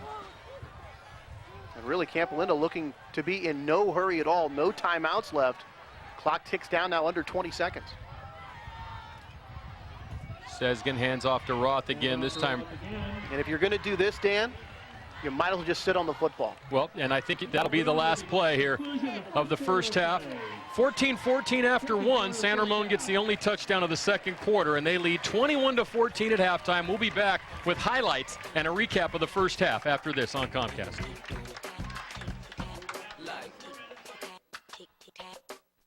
Hi, I'm Rocco Bialy, and this is my family. I'm Dante. I'm Dominic. And I'm Nina. For the past 5 years, Rocco's Ristorante and Pizzeria has been the proud sponsor of the Comcast High School Game of the Week. As a neighborhood restaurant, being part of our community has been very important to my family and staff. I'd like to personally invite you to become part of our family. Great pizza, great pasta, and great people. Rocco's Ristorante and Pizzeria, a part of your community. Tonight's Comcast Game of the Week is made possible in part by a generous donation from the dentistry offices of Keith White and Brett Annoni DDS. Keith White and Brett Annoni have been serving Central Contra Costa County for years with a personal commitment to their patients in uncompromising dental care with an atmosphere of comfort and experience. With state-of-the-art sterilization techniques and equipment, which includes digital x-rays, their staff of highly trained professionals will make your every visit one you'll look forward to in the future. That's Keith White and Brett Annoni DDS and staff. State Farm agent Roger Fernando, located in the Crow Canyon Commons Shopping Center in San Ramon. When a coach understands the player's strengths, developing a winning strategy is easy. That's also true with State Farm agent Roger Fernando.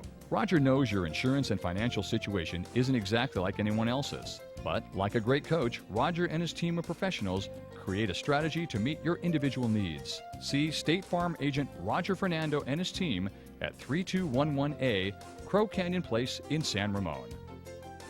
The 19th Hole Casino at West Tregallis Road. Established in 1967, the 19th hole has been completely renovated. Open 7 days a week, they feature Texas Hold'em, No Bust 21 Blackjack, Lowball, High-Low Split, Pai Gow, and provide Keno and lottery sales. Every Tuesday and Wednesday beginning at 5:30 p.m., it's a no-limit Texas Hold'em shootout with winner-take-all. Friday and Saturday night is karaoke at 9 p.m., and Sunday at 9 a.m. is the NFL ticket on all the 14 TVs. And come play in the Sunday no-limit Texas Hold'em tournament. That's the 19th hole behind the post office in Antioch. Make big messes no longer a problem. Experience the difference in a real professional. Randy's Carpet Care. Improve your indoor living to a clean, healthy environment.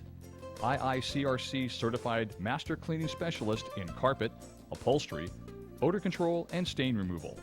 Owner-operator and family-friendly. Call today to reserve your spot. Randy's Carpet Care. We exist to serve you. Call 925-518-1088. Bridgehead Self-Storage of Antioch, located behind Kmart off Highway 4 and East 18th Street. Bridgehead Self-Storage has from 5x6 to 10x40 24-hour security units for those extra things you just can't fit in the garage anymore. RV and boat storage spaces are also available, along with packing and moving supplies. That's Bridgehead Self-Storage of Antioch, behind Kmart off Highway 4. The new Mecca Cafe on Railroad Avenue in downtown Pittsburgh, serving Contra Costa and beyond for over 30 years. Eat in or order to go. Guillermo and his crew cook with pride. Rock Bottom Records in Antioch. We buy and sell used DVDs and CDs 7 days a week. Listen to any compact disc in the store in one of our in-store listening stations. Special order millions of discs or DVDs on the Muse on our in-store computer that can find just about any release on Earth. T-shirts, posters, black lights, stickers, and one of the biggest selections of cassettes anywhere. This year celebrating our 25th year anniversary. Antioch Opticians Glasses and Contact Lenses in the Rayleigh Shopping Center on Lone Tree Way in Antioch. Since 1973, Antioch Opticians has carried over 3,000 frames to meet your special needs and repair broken frames. They have their own in-house laboratory for fast, accurate service. 1-hour service in most cases. That's Antioch Opticians, 3714 Lone Tree Way in Antioch. Thanks again to all of our friends from the Comcast Game of the Week. I got one! Quick, reel it in! Hey, look, it's already marinated. No, it's dead and it's covered with oil and grime. And you don't marinate fish. It's dead, but why? Because of that guy. He's dumping his used oil and filter on the ground next to the delta. Look, here comes Mr. Funnelhead to save the delta. No, the world. Hey, stop that! Don't you know that by dumping your used oil and filters into the delta, you're destroying our water supply? Too many gallons of used oil and sewage have already contaminated our waters. And even though the average used oil filter looks empty, it still contains up to a cup of used motor oil. Take your used oil and filters to a certified used oil recycling center where they can properly recycle the oil and filter for a better tomorrow. Call 1-800-NO-DUMPING or check out our website at www.funnelhead.com. Looking for quality equipment rental with a helpful, friendly staff? Hertz Equipment Rental of Pacheco has over 4,100 pieces of reliable equipment to choose from, ready for delivery. Or if you're looking to purchase equipment, check out our pre-owned equipment sales list for super bargains on well-maintained pre-owned equipment. With Hertz, you have the right tool to get the job done. That's Hertz Equipment Rental at their new location, 30 South Buchanan Circle in Pacheco. Call Hertz today, 925-680-0316. What is a coach? A teacher, a motivator, a leader, the person who sees your athletic potential and maximizes it, regardless of the sport. At Velocity Sports Performance, you train with a highly qualified coach every time you train. Your coach makes you work hard, but your coach makes you a better athlete. Train with a coach who knows. Velocity Sports Performance. Maximize your potential. We guarantee it. Is your laptop or home computer driving you crazy? Paramount Technology of Concord has the answers. Located behind Tower Records in Concord, Paramount Technology has it all. Quick in-house laptop repair and servicing, mobile computer service calls, and great customer service for those wishing to have a computer made to your specifications. Your computer wizards with expert service and products for today's computer world. That's Paramount Technology of Concord at 1252 Diamond Boulevard in Concord, the computer wizards of Contra Costa. Here's a great shot of the sideline here at Campolindo High School, opening night of the 2005 high school football season, the first game ever in the new Cougar Stadium, and San Ramon leads 21-14 at halftime over the host Cougars. Dan Wall and Tony Schultz here in the booth. And Tony, we're going to take a look at the stats from the first half of play. We got courtesy of Dave Jackson, our ace stat guy. You can see San Ramon with a decided edge on the offensive side of the ball with 224 total yards, 123 rushing, 101 passing. The Cougars finding a running game there late in the second quarter with Roth, 40 yards rushing, passing yards 109 for a total of 149 yards. You can see everything else kind of evens out there, although San Ramon did turn the ball over a couple of times. Your comment on that? Well, they actually had three with the fumbled kick, the two interceptions. One was that great play by Sezgin down the field when he made the interception. But other than that, they've both played pretty well. And some things getting answered actually here with Sezgin. You know, his passing, they were kind of wondering about that. He's done pretty well. They've been able to run the ball well. And the defense has kind of settled down as the game went along. Here's the first touchdown of the ball game. This is Sezgin right off the bat there after that kickoff to Irving. That was a touchdown of 18 yards, and Campo led 7-0. By the way, Irving 5 catches, 105 yards, 2 touchdowns in the first half. Here's San Ramon's first touchdown. This is Reed, a 40-yard pass from Laux here, and this is a beautiful play. Plenty of room to step up, and Just read way behind the defense that time. Ball delivered perfectly for the touchdown. Laux was 4 of 12 for 101 yards, but had a lot of incompletions there in the second quarter. Leach caught 2 for 25, Reed 2 for 51. Here's the second San Ramon touchdown. This is Helu, who had a pretty decent half, even though he was injured for some of it, with a nice run, 7 yards. Finding the nice hole there, stepping to the side, getting into the end zone. Good run, good blocking up front. Helu rushed for 70 yards and a touchdown. Made it 14-7 San Ramon. And then here's Irving on the long pass, 65 yards from Sesgen. Irving having a great first half. And right on cue when I said San Ramon's going to have to force them to go down the field, and they did. And they did. There's Irving with the big pass, the big reception right there, running behind the defense. And San Ramon saw quite a bit of that, especially in the early going with Irving catching the football. That tied it at 14. We said Sesgen with 2 touchdowns. And then here's the last touchdown of the half. Kirst, a 1-yard run when they were playing the field position game there in the second quarter. 21-14, San Ramon here. Tony, in the second half, I think Campolindo, the one thing they did do is they forced some turnovers, and I think they're going to have to hit and try to force a few more, because when San Ramon just has their way with them, it seems like they can move the ball at will. Well, one thing we saw in that second quarter was Terrell coming up with some big hits, and all of a sudden you get some of those, he kind of starts turning things the other way. They start hearing footsteps, looking before they actually catch the ball. 21-14 San Ramon at halftime. We'll be back with the third quarter after this on the Comcast Game of the Week. Tonight's Comcast Game of the Week is made possible in part by a generous donation from Amaurosis Antique and Floral in Antioch, located at 204 G Street in the Old Rivertown district of Antioch. Amaurosis specializes in fresh flowers for weddings and special events with a large variety of gift items such as French soaps and candles, French jewelry, tea sets, and more. Come by today and let Amaurosis find that special gift for that special someone. That's Amaurosis Antique and Floral in the historic Rivertown district of downtown Antioch. Looking for a car or truck but having trouble getting approved credit? Let Diablo Auto Sales of Antioch find that perfect vehicle that fits your every need.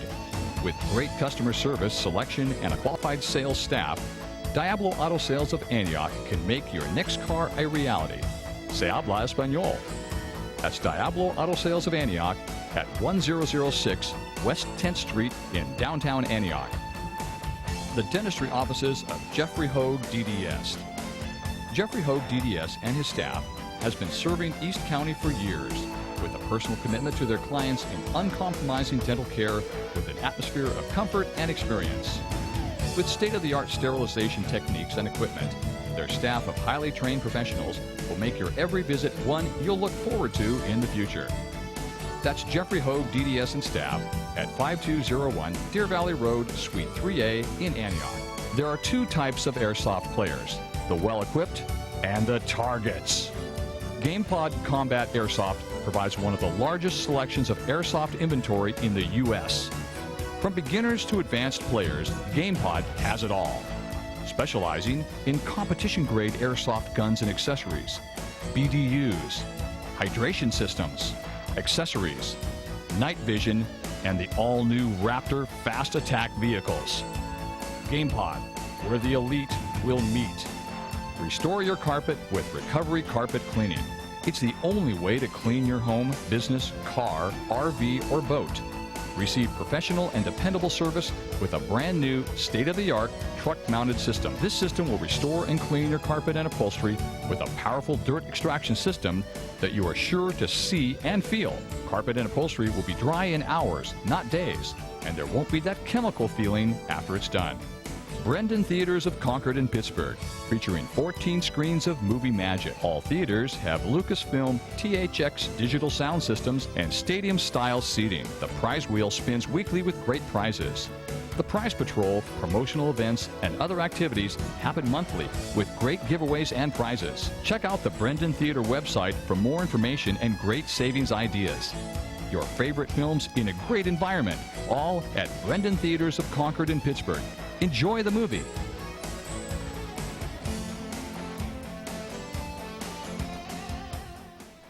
Get ready already Northern California, Mazay Pontiac Cadillac Buick GMC has a huge selection of new and certified pre-owned cars, trucks, and SUVs. Mazay invites you to experience our superior service and selection. Our new state-of-the-art facility and team of experts will make your car buying experience the best in the Bay Area. Hi, I'm Matt Mazay. Whether it's a Cadillac Escalade or a GMC truck, I'll guarantee you the right car at the right price. Come by and see us today. Discover the difference at Mazay Pontiac Cadillac Buick GMC in the Century Auto Plaza, Pittsburgh. It doesn't matter what sport you play. It doesn't matter what position you play. It doesn't matter whether you're turning pro or just starting out. It doesn't even matter how old you are. If you want to maximize your potential, you need Velocity Sports Performance. Velocity Sports Performance. Maximize your potential. We guarantee it.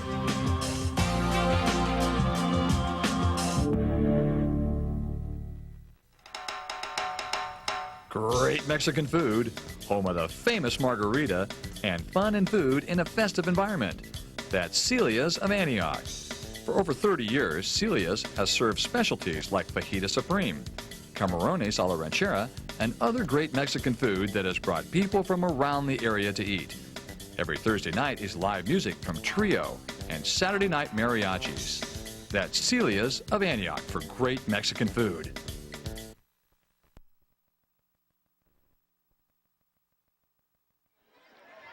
Back at Campolindo High School, San Ramon 21, Campolindo 14 here as we get ready for the third quarter.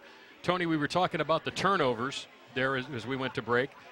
San Ramon, it just seems like they go over the middle with those passes a couple of times. And you know, it must be timing, the fact you're in your first game. Just wasn't happening. Go down the sideline, go down the middle of the field. They were throwing the ball with a little bit more depth on the passes, and they were a little bit more successful. So I'm sure both coaches inside right now in the locker room trying to make some adjustments to some of the things they saw and some of the mistakes that they made the first half. Some mistakes were made, but coming into this ball game, we thought we were going to have a lot more sloppier play, Dan, especially on offense with all the changes these two teams had. And yet, actually, at times they've looked very crisp, very sharp, and if nothing else, it's been very entertaining.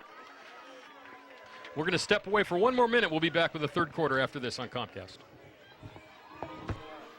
Looking for quality equipment rental with a helpful, friendly staff? Hertz Equipment Rental of Pacheco has over 4,100 pieces of reliable equipment to choose from, ready for delivery. Or if you're looking to purchase equipment, check out our pre-owned equipment sales list for super bargains on well-maintained pre-owned equipment. With Hertz, you have the right tool to get the job done. That's Hertz Equipment Rental at their new location, 30 South Buchanan Circle in Pacheco. Call Hertz today, 925-680-0316.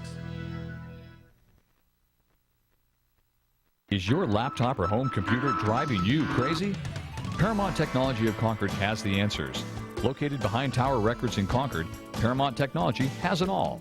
Quick in-house laptop repair and servicing, mobile computer service calls, and great customer service for those wishing to have a computer made to your specifications. Your computer wizards with expert service and products for today's computer world.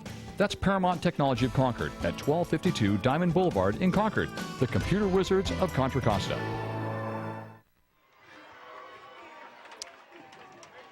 We are back, and I guarantee you that's the last break before we head off in the third quarter, Tony, as we get ready for the third quarter here. Campolindo back out on the field. There's the Cougar. I think he's one of the best mascots going. I don't know about you. Looking good. I like the whole look, got the fangs baring, but yet he looks kind of friendly and cuddly all at the same time. Of course, we like the night at Los Lomas, but there's a Cougar, well, not dancing really, just sort of moving, flowing to the beat.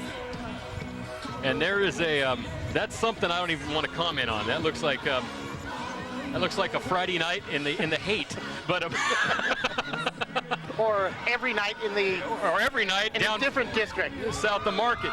Anyway, Dave Jackson just came in, burst our bubble, Tony. College Park 49, Clayton Valley 33 today, a final score. Wow, a shocker. So Clayton Valley loses to College Park. So now Ignacio Valley's got to go into that game next week. We're going to bring you as the favorite, not only to win that game, but in the entire league, the way they've dominated their first two games. And Dan, hasn't College Park sort of surprised, almost every year they surprise us with one game? They keep getting better and better. And of course, Frager, their running back, had a great year last year. He's probably had, I would imagine he had a big game today if they had 49 points, but you know, you never know. We might see College Park down the line. Next week, we're going to see Ignacio Valley versus Clayton Valley, and then the rest rest of this month is Concord at Mount Diablo and Northgate at Los Lomas. Then we get into October and you start to see some of the teams that have bigger teams, Deer Valley at Pittsburgh, and I mean school-wise size. Freedom at Monte Vista. That should be an interesting ball game. Both of those teams very competitive. Actually, on the 21st, it's not Liberty at Pittsburgh. It's De La Salle at Pittsburgh. I don't know how we confuse those two schools. no offense to the Liberty Lions. That one out. There we go. There we De go. La Salle at Pittsburgh. No offense to the Liberty Lions, of course, but De La Salle does have quite a legacy. And a couple of big programs there. Pittsburgh always fields a good team. Should be there. All these games are really, I mean, we have a very competitive schedule this year. I don't think we're going to see a lot of those blowouts like we had last year where Pittsburgh would be ahead 58-0 at halftime. I don't think we're going to see that this year. Of course, Pittsburgh was picked to finish 6th in the BVAL, and I got to think that Vic is going to paste that up in the locker room somewhere and say, you see what the Contra Costa Times said about you guys? Bulletin board material. Absolutely. So, and they play San Leandro tonight. They have a tough schedule. San Ramon about ready to come back onto the field. You know, as we talk, we always like to talk and look ahead. Here's an interesting point for you. We've already kind of talked about it in the truck and everything. You know, next year on opening night, Valley Christian, who's like one of the biggest teams, is going to open at Pittsburgh next year. And of course, Vic has always told me the 2006 team is going to be this special team. So you never know, just something to keep on the back burner, but that might be a game. A lot of times we like to keep the teams in-house that we do in our area. There's San Ramon and of course Campolindo right here in our backyard on the Comcast Game of the Week, only seen here on the Comcast local origination channel. But next year you might have to step out just once to see Valley Christian. That's where Mariucci's son went to school, and they're highly rated. Yeah, they're Division 4. They have 9 full-time coaches. By the way, I hope you're enjoying tonight's game, which is only available on Comcast. The Comcast Game of the Week could not have all of its great sounds, camera angles, replays, and professional quality announcers. Well, I guess it could have all that other stuff. I don't know about professional quality announcers without our sponsors. So please, the next time you need to buy that car, pizza, movie ticket, or personal service item, please remember our sponsors, for without them, our production would not be possible. Remember, tonight's game is only available on Comcast, which is part of your local community. And as always, you can contact Big Metal Matt Bolander down there at 933-6264 for anything. If you need a DVD, if you need a tape, if you'd like to tell us what you think. Sometimes we'll listen to you, sometimes might be in the truck, but he'll call you back. And if you want a sponsor, you want your advertisement to show on these games, give Metal Matt a call, and he can do that for you. We're having a break here for some reason. I don't know why everyone's so late getting back on. Usually they're waiting for us, but tonight we're waiting for them. It's about 8:30 already on Friday night, and you'll be watching this game on Saturday and Sunday, which is our plan. There's the booth, Dan and Tony, and Big Dave Jackson up there. Dave is not that tall. He's standing on a chair. I just thought I'd point that out to some of you who think he's that big. Of course, Dave has the big West Coast Jamboree coming in the last week of December. 144 teams. I didn't know there were that many teams. And he's got 144 coming in. There's Jeremy down on the sideline with his camera. Jeremy doing a great job. He works all over the Bay Area, does sporting events down in San Jose. Of course, that is one of the big developments for me, of course, is that hockey will be back in the Bay Area. As a matter of fact, a week from Sunday, I will be at a game, so that's good for me. Hockey is back. And Bruce down there, yes, hockey is back, and the Sharks will be back, and I'll be there a week from Sunday. So you'll hear me comment on the Sharks. Now we'll have something to talk about. Big Eric from Monte Vista High School up on the he's the in-house announcer when they're at home. Right? Monte Vista is at Antioch tonight in their, this is the 5th year they've played. We actually have brought you 2 of those games here on Comcast. The first 2 times they played, we had you at Antioch in a 34-34 tie, and then Monte Vista beat them down there the year after that. And who knows, maybe in some future year we'll have it again for you. And Frank Beatty, good luck to him. They talk about rebuilding. They're rebuilding from the bottom up at Antioch. But you know what? One day they'll be back to the yeah, they talked about him in the newspaper today, this big sophomore at Antioch, and we'll see them the last couple weeks of the season. Of course, always the Antioch-Pittsburgh game closes out the regular season here on Comcast. As we get ready to start the 3rd quarter finally here, Reed to kick, and it's a line drive once again, and this comes down to Irving at the 10-yard line. Irving, nice return. He's out to the 30. Irving's still on his feet, and then finally hit off at the 39-yard line. A 29-yard return, and that's where Campo will take over. Good field position here to start the 3rd quarter down by a touchdown. Nice return by Irving there, trying those low line drive kicks that worked earlier far as getting some turnovers, but this time Irving able to turn it into a nice play. Get pretty good field position for Campolindo. And let's see what comes of their first turn on offense here as we start the third quarter.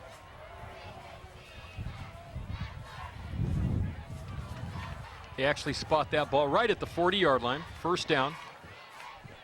Two backs, offset. This is Roth.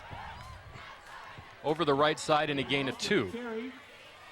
So Roth looking to that right side, has to extend there at the very end of the play. Short gain. San Ramon doing a nice job shutting that one down before it can get going. Sesgen looking toward the sideline, near side of the field, getting his instructions. The next play coming in from the bench. I'm going to go out on a limb here, but Sesgen and Campolindo have got to be the only two Turkish quarterback running back combination ever in the history of high school football. Turkey's big. Football's big in Turkey, right? I don't know. But Campolindo has yet to run the ball. Now, he had a slight injury as Sesgen has to take a timeout here just 51 seconds into the third quarter. And this is where some of that experience is starting to come back and haunt the inexperience showing through here a little bit. Very good point. Comcast Game of the Week brought to you by these great friends of the program, Rocco's Restaurant and Pizzeria in Walnut Creek, Contra Costa Clean Water Program, and Mr. Funnelhead Velocity Sports Performance at Concord. Hi to all the folks over there. Brendan Theaters, you can see the man. You know another one I like, though, Four Brothers, Mark Wahlberg. That was a good movie. I enjoyed that. A lot of people got shot. Hertz Equipment, Hertz Equipment Rental in Pacheco. Peacock Expressions Gallery in Antioch. Thanks to all the great friends of the program. After the timeout, Campolindo with a second down from the 42-yard line of the Cougars.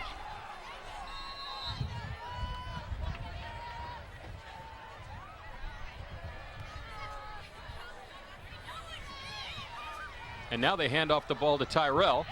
And Tyrell, good yardage, and he's a load. Although I thought I saw a penalty flag fly, and it's in the area of holding once again.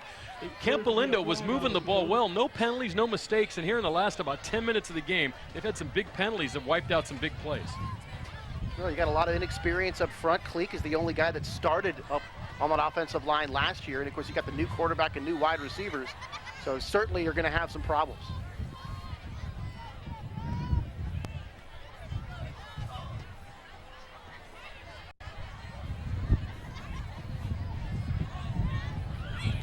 Oh, they picked the flag up. That doesn't happen often. So that's going to be a positive gain. Coming in motion. 6 yards for Tyrell here, Tony. Talk about replay. Yeah, talk about power running here, just kind of bowling over people. Finally spun to the ground, but not a whole lot of fun tackling that guy. As you can hear something rumbling there in the background. It doesn't seem like it's blowing that hard out there. Here's a handoff to Roth, first down. Nice run, gain of 7 straight up the gut to the 45-yard line of San Ramon. And so Campolindo now, that was a very nice thing for the refs to do there, to pick up that flag. That's always a nice thing for the refs to do, They can admit they made a mistake. Sure. Hey, I threw a flag, shouldn't have thrown it, let's pick it up, let's move on. And nice going here for the running game, taking a little pressure off that passing game. Always nice when you can pick up some first downs with your running backs. And also make the defense think that, hey, you might run it, not just pass the ball on every down. First down from the 45. Early third quarter, 21-14 San Ramon. A little movement on the line, no flag, handoff Roth. This time hit. Nice tackle that time by number 45, who made the first hit there, Bruno, and brought down Roth after a gain of just 1. Yeah, Harmon Bruno, the sophomore, able to penetrate into the backfield that time and really blow up that play before it got started. And Sesgen nearly falls down. There's Harmon coming in to make the tackle. And Sesgen really fortunate on that stumble to not end up fumbling the football. That was an easy read for the linebacker coming in. Both these teams last year, Monte Vista was #1 in the area in offense. Campo was second behind the 2,800+ yards of Graziano through the air, and San Ramon was third. So both these teams know how to move the ball on offense. 2nd and 9, Sesgen rolling. Using a block, throws, has a receiver. It's Tyrell. Tyrell has a first down. Tackled at the 33-yard line on the far sideline by number 84. Andrew Leach going both ways tonight for the Wolves. And Tyrell, nice job to leap and make the catch, but Sesgen, a good job improvising. The first choice not open for him that time. Able to kind of just hang out here a little bit, keep the play alive, keep looking around. It looked like he wanted to run. That wasn't there. Then able to dump the ball to his tight end, and there's Terrell making a nice catch. And it's so tough for Campolindo. You think about the guys that we talked about that they lost, trying to replace these guys, and so far they haven't looked like they've missed a whole lot offensively, at least in the opening week. First pass completion in the last 7 throws for Sezgin. First down, ball at the 33-yard line. Roth straight ahead once again on the tackle. Bruno. Gain of about 5. It's going to bring up a 2nd and 5. Clock running, 8:37 to go, third quarter. 7-point lead for San Ramon. And another one of those big question marks, Dan, as far as that running game and who is going to play running back for Campo. Even though different guys are carrying the ball, they seem like they're getting some mileage out of the ground attack when we weren't sure if they were going to get anything out of that. Well, I think Campolindo's got to be happy with their production tonight. They don't look that far from being a juggernaut the way they had played last year on offense. Gain of 3 here on 2nd down. Roth once again, he's now gained 54 yards on 11 carries, and it's going to bring up a 3rd and 2, and I would imagine even if they don't get it here, they'll go for it on 4th down. They've had a nice drive here to start the third quarter, and they can go in and tie it up here. We could have quite a ball game, Tony. Yeah, had a great game here so far, and you talk about some of the guys that they lost. Last year, Phil Galligan led not just the league, not just East County, but the state in receiving in terms of catches and yards. And then Mike Vandenberg, also a great second wide receiver, had 13 picks to lead the state. They had a lot of guys to replace. Handoff Roth, first down, still on his feet, running outside, and he's knocked out of bounds inside the 10-yard line after a nice gain of about 14 here. And I'll tell you, Roth, they were talking, we didn't really know who's going to be the running back. I think Roth's starting to take over the job right now. Nice play here, running over the right side. John Bosley there, that lead blocker. And also Daly, both those guys, and Tyrell, you can tell what they're going to do, who they're going to use. Just by their formation, you know which side they're going to run to. They're able to slide off to the right side and pick up a very nice play there.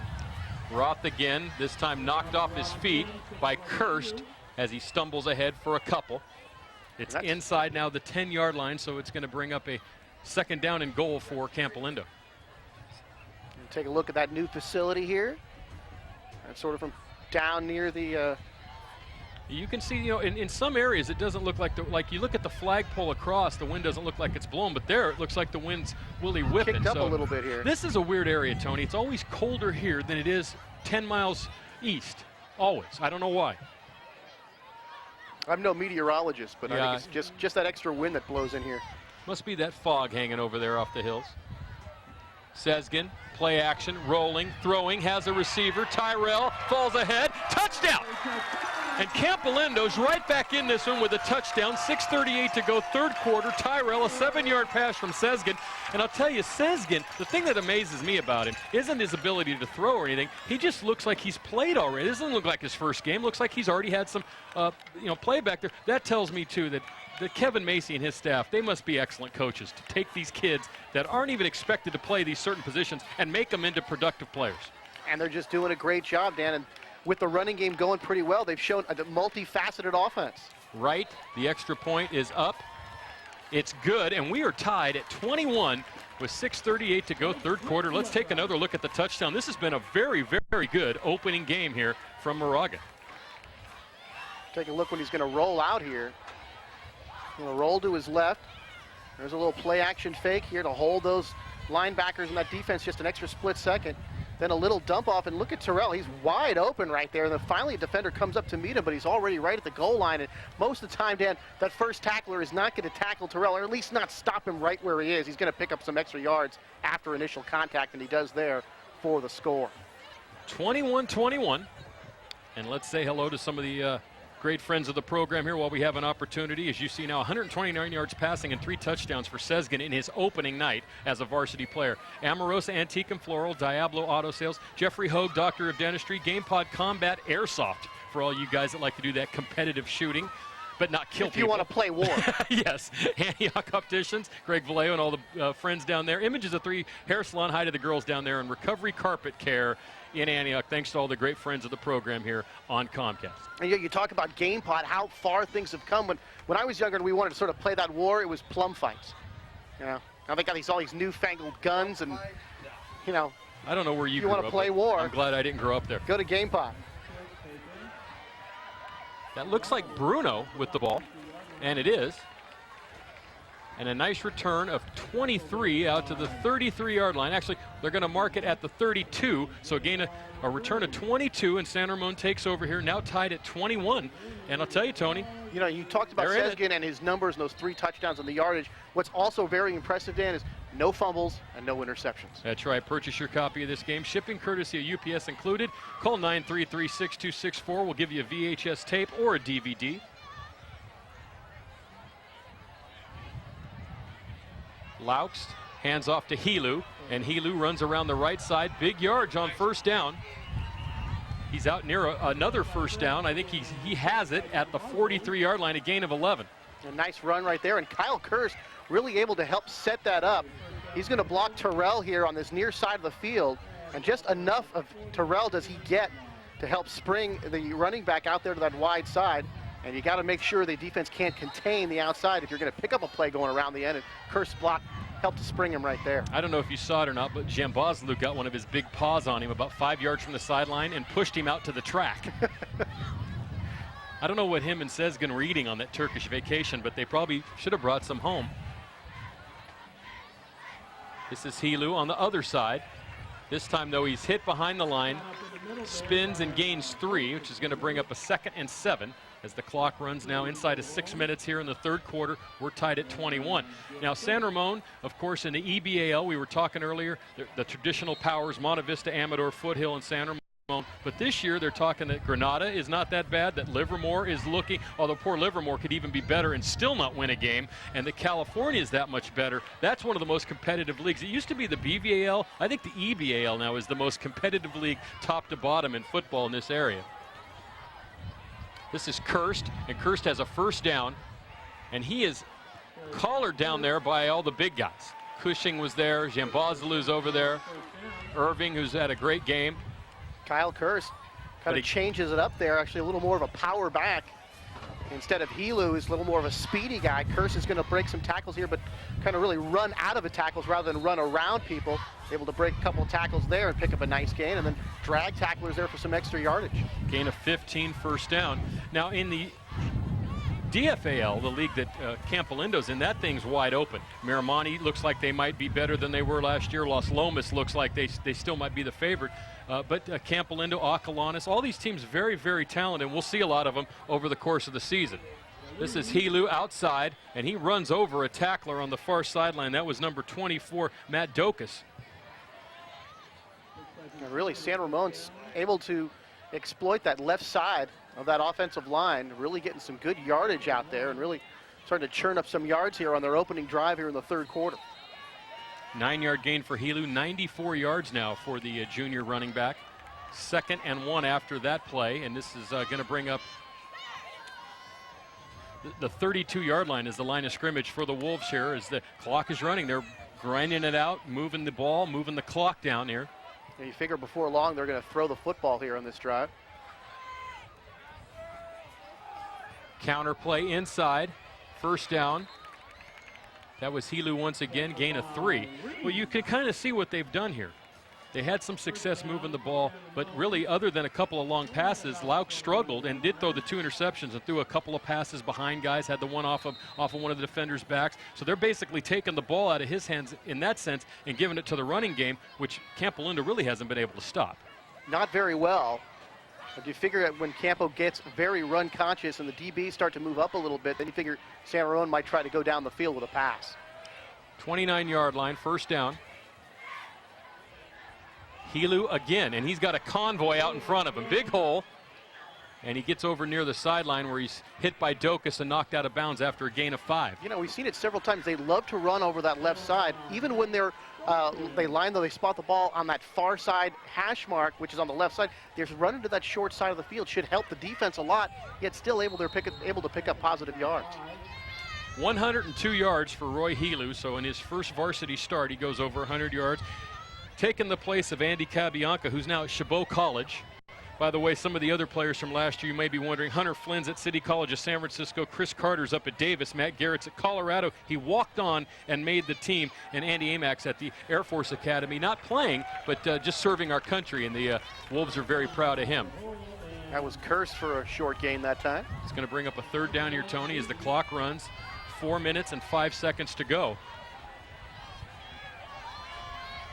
Amazing how we had those 4 touchdowns early, and now we've only had 2 touchdowns over the course of about 20. But also the offenses have been 9 minutes of play. The offense have been trying to run the ball a little bit more, so they're kind of grinding it out, and both of them have had some success running the ball on the ground. This is a big play. This might be the first big play of the ball game. 3rd and 4. Laux, play action, rolling. Rolls outside, throws. Oh, what a play. Irving read it beautifully. It was intended for the tight end, number 88, Jerome Jackson. In and out of the hands of Irving. Going to bring up a 4th down. I would assume at this point that they'll go for it. That was a very close to being an interception here. You look at the rollout, and it looked like, Dan, he might have had a better chance getting the first down with the run. And there's Irving. Wishes he had that one back. It was right in his hands. He was in great position. Couldn't come up with the interception here. And a big 4th down call here coming for San Ramon. It's over 40 yards for a field goal, just a couple of yards for a first down. 4th and 4. They're going to go for it from the 25-yard line. Laux, draw play. Helu right up the middle, first down. Helu still on his feet inside the 10, tackled at the 8, a gain of 16 yards, and a first down for San Ramon with 3:27 to go, 3rd quarter. And a well-executed draw play that time. They've got the defense thinking pass. They're lined up looking for a pass. Then you slip the ball to Helu, who's having a big night. That big night continues. Terrell's there to make the tackle, but way too late after the first down. And now 1st and goal upcoming here for San Ramon. 118 yards for Helu. You saw a couple of real nice seal blocks on the line there that sprung that draw play. First down from the 7, 3:16 to go here in the 3rd quarter. We're tied at 21. The handoff is to Helu. Running behind his blockers, and he's tackled at the 2 by, it looks like is actually Dokas who makes the tackle for Campo. But to San Ramon right down there again, Tony, taking a lot of time off the clock. A nice drive this time.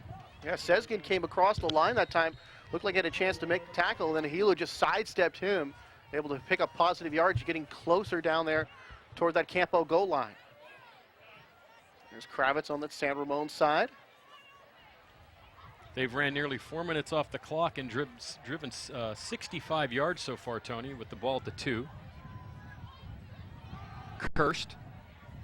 Straight ahead, but no, he is down at the 1-inch line. And some of the Wolves players looking to the side judge there, hey, raise your hands. And he was pointing to the ground going, no, nope. He's at the 1-inch line. So it's going to bring up a 3rd down here. This is now another huge play. So now we've got to that part of the game where every play is going to become huge, especially defensively. It's always the biggest. The next play is always the biggest play of the game.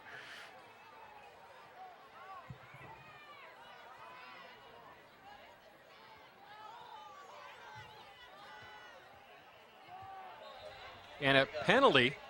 Either they took too much time, Dan, or there's a false start on the offensive line.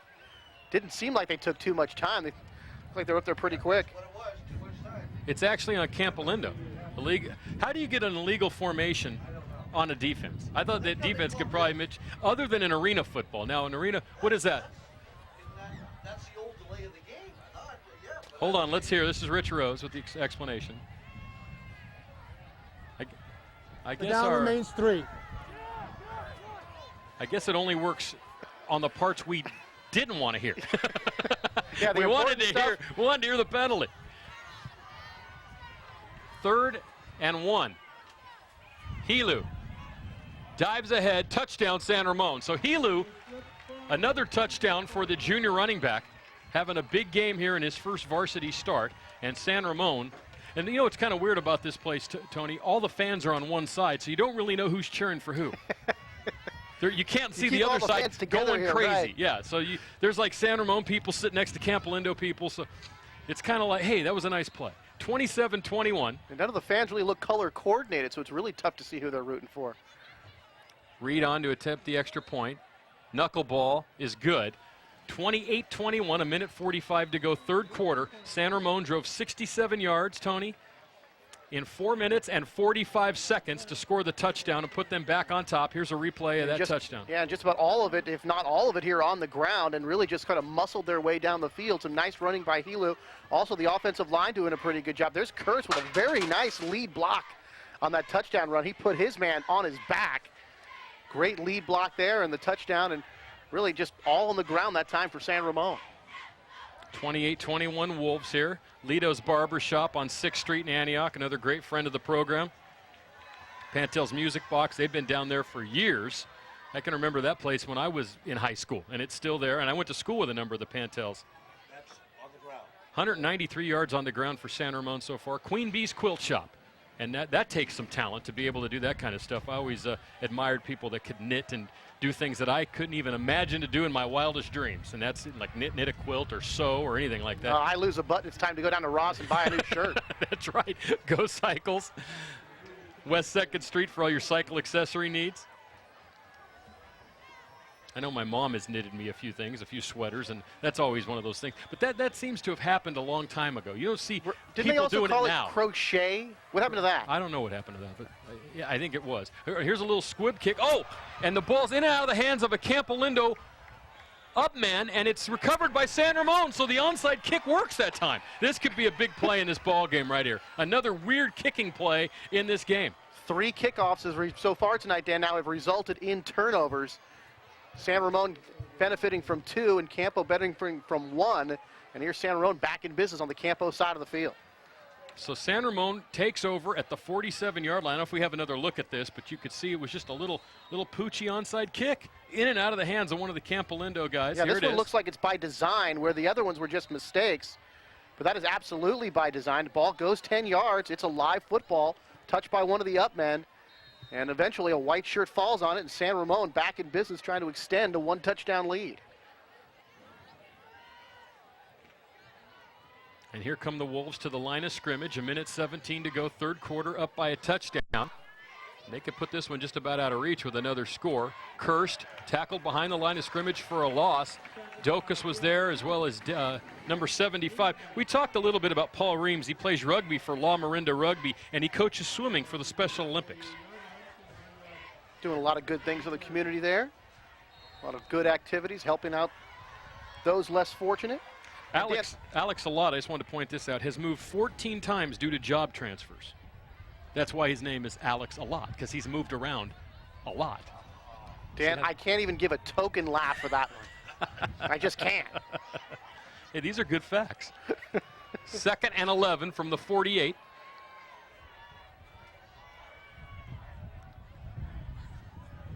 Pitch to Helu. And see, the big thing with Helu is he has another first down, is he just has a convoy of blockers out in front, and Helu is going to run all the way down, very close to the end zone. I believe they're going to mark him out at the 2-yard line, a 46-yard run. But I just noticed that it's sometimes when you're up in the box, Tony, you can see the flow, you can see the guys going outside. He seems to have 3 or 4 guys in front of him every time he turns the corner. Watch this. That left side of the offensive line especially, and you got a couple of guys pulling out wide, but then really, Helu has an extra gear here, Dan, that he hasn't really showed all night. Once he gets out of the secondary, breaks that one tackle, here it is, he picks it up, hits that second gear, and races very near to a touchdown, and just showed great speed right there. And right now, the San Ramon offensive line is really doing the job, and the running game is just starting to chew up Campolindo. We have a situation here. San Ramon is down on one knee on their sideline, and Campolindo looking. Emery Sesgen is injured on the far sideline in front of the San Ramon bench. The senior quarterback. Looks like he's going to get up, though, and he's going to be okay, which is good.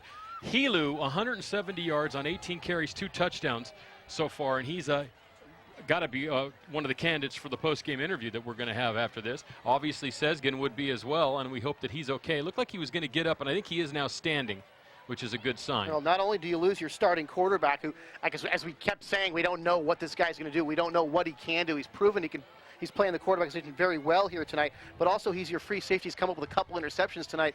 High school football, you lose one guy, you always end up losing 2 because they play on both sides of the line of scrimmage. You know who their backup quarterback is? Tyrell. Told you, he plays all these positions. He's their backup quarterback as well. Well, you talk about like the defensive line is all new from last year. Terrell, Jean Bazalou, and Antono were all on the defensive line last year. They're all playing different positions this year. Yeah, it was funny when I was talking to Coach Macy earlier about this. That's kind of what he said. You know, I'd say, oh, Jean Boslou, he's going to be a heck of a tight end. Well, he's a fullback now. And then you'd ask about someone, you know, he's playing safety now. And so they always, you know, like I said, this is one of those schools. He tends to take what he has and molds it into what he wants. Yeah. Yeah, you notice here San Ramon has 22 more players on their team than Campolindo does. So he doesn't have the luxury of a big school. This is a 2A school playing a 3A school. Yeah, but somehow, you know, Coach Macy can get the most out of his players. And that says a lot about a coach when you have to juggle things around. You can't just pencil people into one area, but yet you can still have a lot of success. 17 seconds to go, third quarter. Once again inside the 5-yard line here. First down. And a penalty flag and maybe too much time. Like I said, that's one of the hard things about high school. You don't have the clock. You don't know how much time you got. Difficult. I can't believe that with all this stuff and all the money and everything that they can't get a couple of clocks to put down near the end zones or somewhere where you can see it. I guess it's because you can hang them off of a stadium in in pro football, college football. You don't really have that ability here to do it, but very difficult to not know what you're dealing with. You know. Yeah, you'd think you could hang it off the crossbar maybe, but then of course the ball might hit it. Well, you can hang it under the crossbar. Under the cross, but still, again, the ball might hit it. You never know when somebody's under, kicking. Who cares? You know. Legal procedure was the call against the Wolves, backing them up a few yards. Yeah, back to the 7, first down. Could be the last play of the third quarter here. Helu again, and taken off his feet. A nice play by Dokas over there on the left side. And I think that will be the last play here of the third quarter. So a couple of nice drives, and then a mistake puts San Ramon in business once again. They lead 28-21 at the end of 3. We'll be back with the fourth quarter of action on Comcast after this. Since 1980, Fresky Air Systems Incorporated has been keeping Contra Costa cool and comfortable. With an expert crew of technicians and staff, let Fresky be your indoor comfort professionals. Our Lennox Signature home comfort systems are designed to deliver efficient and economical air and heat for your individual needs. Air conditioning to heating, duct cleaning to emergency service calls, Fresky has you covered. From the homeowner to the commercial world, Fresky Air Systems Incorporated. Reliable and trusted service since 1980. Hi, I'm Rocco Bialy, and this is my family. I'm Dante. I'm Dominic. And I'm Nina. For the past 5 years, Rocco's Ristorante and Pizzeria has been the proud sponsor of the Comcast High School Game of the Week. As a neighborhood restaurant, being part of our community has been very important to my family and staff. I'd like to personally invite you to become part of our family. Great pizza, great pasta, and great people. Rocco's Ristorante and Pizzeria, a part of your community. Quality fine art, collectibles, and framing. Peacock Expressions Gallery of Antioch has it all. A wide variety of custom framing to fit everyone's needs. A certified showcase gallery with unique art from Thomas Kincaid, Lenox Classics, Franz, Thomas Blackshear, Armani, Bradford Exchange, and more. From original art to posters, worldwide, national, and quality local art, where quality does not have to break the bank. Find that special gift for that special someone. Back at Campolindo High School, 28-21 San Ramon. Tony, I'd have to think this is an important sequence here. They have to stop them. If they don't, so. 2 touchdowns might be too much to come back from. Here's a quick look at some of the great friends of the program here. San Ramon.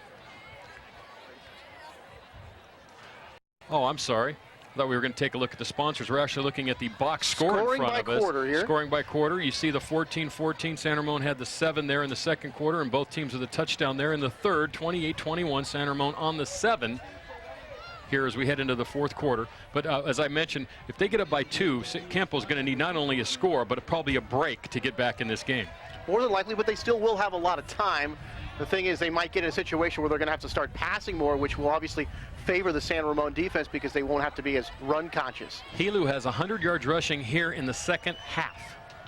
171 for the game. Second down and 7 here. First play of the fourth quarter. Play action. Laux will roll. Has a opening, and he storms into the end zone for a touchdown. A 7-yard run for Corbin Laux, the junior quarterback. They said he was mobile. You could see it there. That was a design play. He ran right around the right side and into the end zone for a touchdown. 34-21 San Ramon here on the first play of the fourth quarter. Also, Kevin Grant, the left guard, able to pull out, get to the right side, pick up a block there, allowing his quarterback to scramble into the end zone for a touchdown. So that offensive line by San Ramon really started to take over here in the second half. Reed adds the extra point, 35-21, and let's take another look at the touchdown. It's been a very balanced attack here. You've had certain guys dominate at certain times. Laux has had a good game. Reed, Leach, Helu, and here's Laux once again with a 7-yard run, Tony. Here's Laux doing it here with his legs. Force the defense to think about more than just one thing. There's Grant kind of pulling out there. Some nice blocks up front. And really just plenty of room for Laux to run that time, and he's into the end zone. You saw Grant and Foss both out there, made a big hole.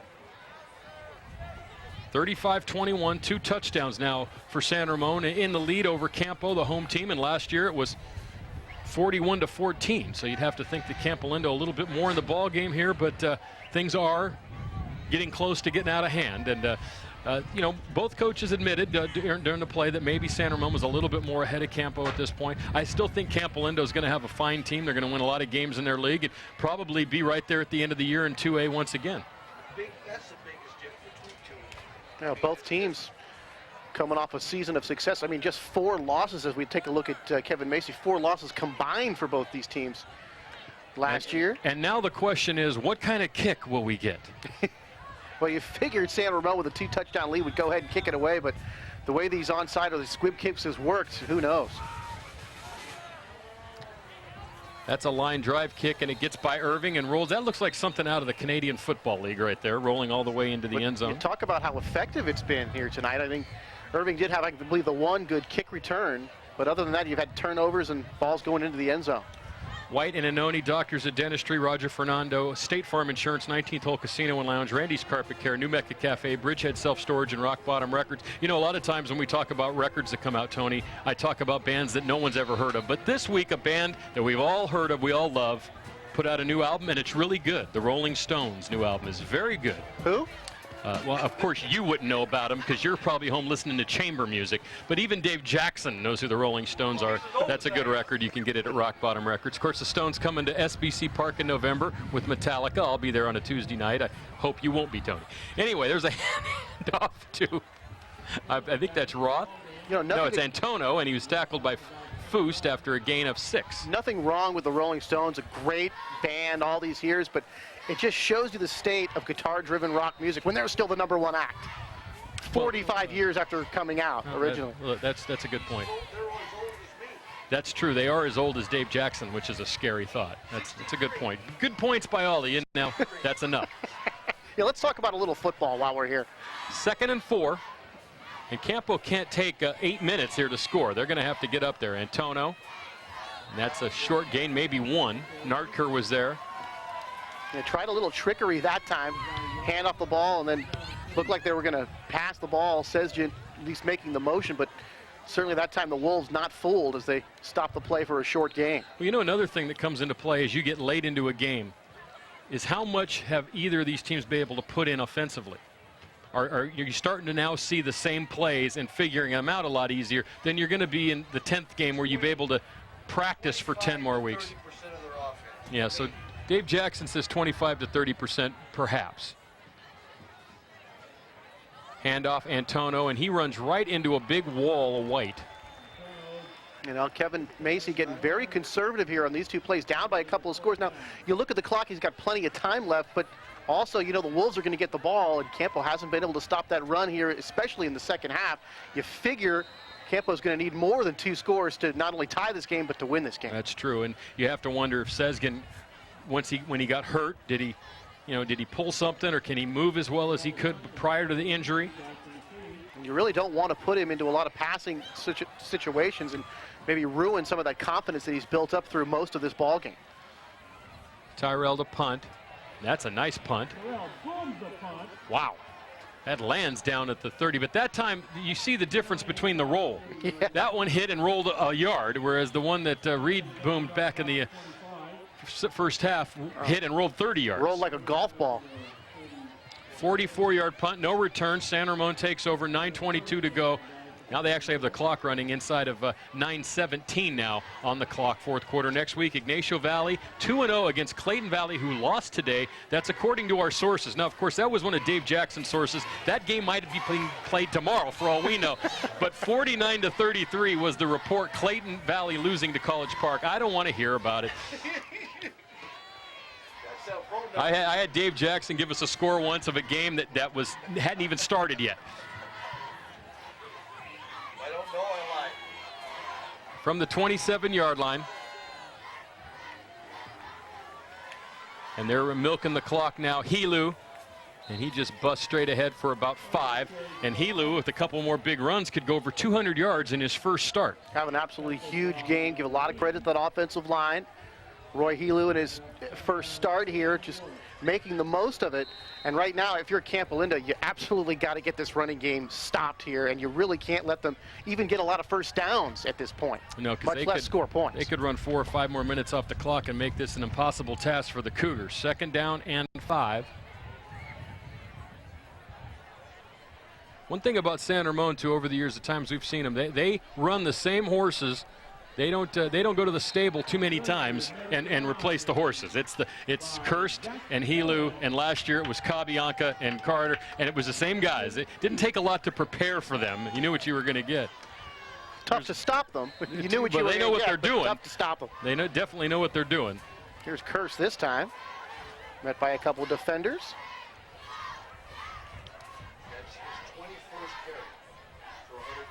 21 carries, 179 yards. Don't forget once again to purchase your copy of this game on DVD or VHS tape. Call 933-6264. Here's Helu again. Oh, nice tackle that time. Jambazalu shot the lane, or shot the gap there. Got down low and made the tackle behind the line of scrimmage, and they're going to force San Ramon to punt. So Campolindo's still not out of it. That is. Huge play by Jambazalu here. You look at, nobody picks him up, able to shoot that gap, as you said there, Dan, and make the nice ankle tackle, because Helu's been tough to bring down tonight, especially for that first tackler. He's been able to elude that first guy more often than not, and here's a San Ramon punt. And that was not the same quality of punt that Reed had earlier, and that ball goes out of bounds. Campo's going to have pretty good field position here. The punt goes out of bounds at the 45-yard line. So with 7:23 to go in the ball game, 35-21 San Ramon, Campo with the ball at their 45. Comcast Game of the Week brought to you by these great friends of the program. Rocco's Ristorani and Pizzeria in Walnut Creek. Velocity Sports Performance in Concord. GamePod Combat Airsoft. Diablo Auto Sales of Antioch. Amorosa Antique and Floral. ParamountTechnology.com for all your computer needs.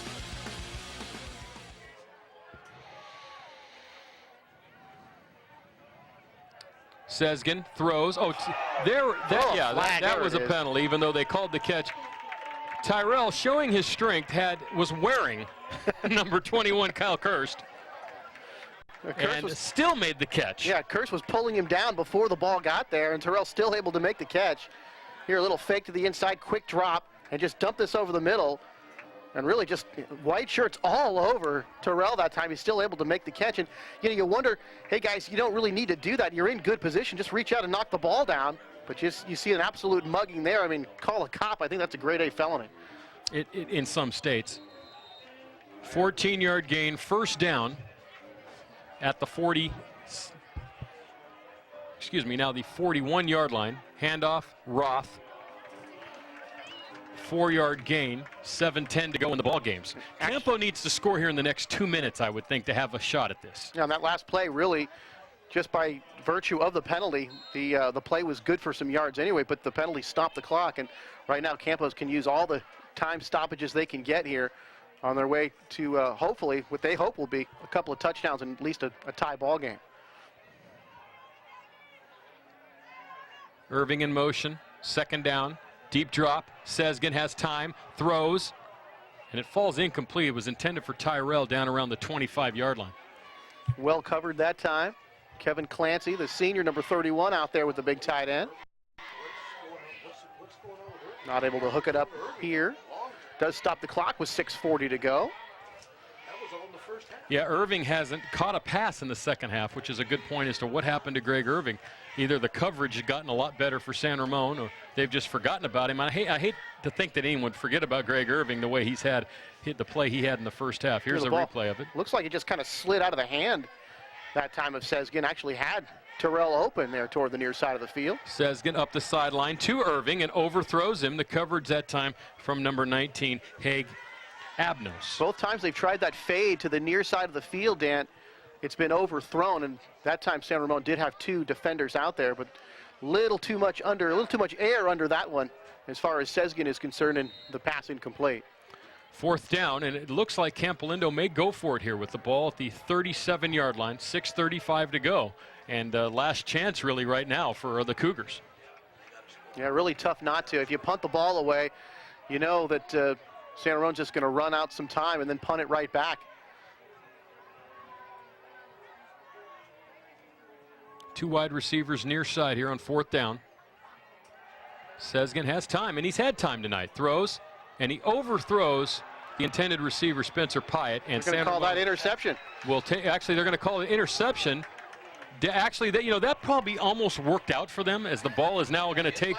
Yeah, it's kind of like a punt down at the 17-yard line. You could have a lot worse things happen, like have a block punt or a. Absolutely. This is not a bad play at all. Not a good pass here, but the result's pretty good. Actually, the pass a little bit too high and tipped by a Campo receiver, and then picked off there by San Ramon. Take another look. Tipped, I think, right there, and then the interception. Beautiful diving play there. See, was that number 45? Who is that? It's number 15. That is Austin Reed, who goes both ways for the San Ramon Wolves. 6:18 to go here in the ball game. 2-touchdown lead for San Ramon. Things have kind of disintegrated here on offense for Campolindo in the second half. They had the one nice drive, and Helu, who is getting close now to 200 yards in the ball game. And I really look back, Dan, after the Helu 1-yard run, the onside kick really, and then the onside kick to follow that San Ramon got. They end up scoring another touchdown. All of a sudden, the 2-touchdown lead, and they haven't looked back. Well, think of what would have happened if they'd have recovered that and had the ball at the 50-yard line. Great field position. Everything could have been completely turned around. That was the big play in the game so far right now, I believe. Clock is running now inside of 6 minutes. No reason to put the ball in the air if you're San Ramon right now. But they do throw. Laux throws out to Reed. And Reed breaks a tackle, gets a first down out to the 31-yard line. And really, if the coverage has got to be a lot tighter there, they're really given a lot of room between the defensive back and the wide receiver. Sort of an easy pitch and catch to the far side. You might want to make them go a little further down the field and at least risk an interception more than they would by throwing the short pass. Take a look at it there. There's a catch and run. First down, and also stay in bounds, keep that clock running. Stop it briefly, I believe, to set the chains, and then they'll restart the clock.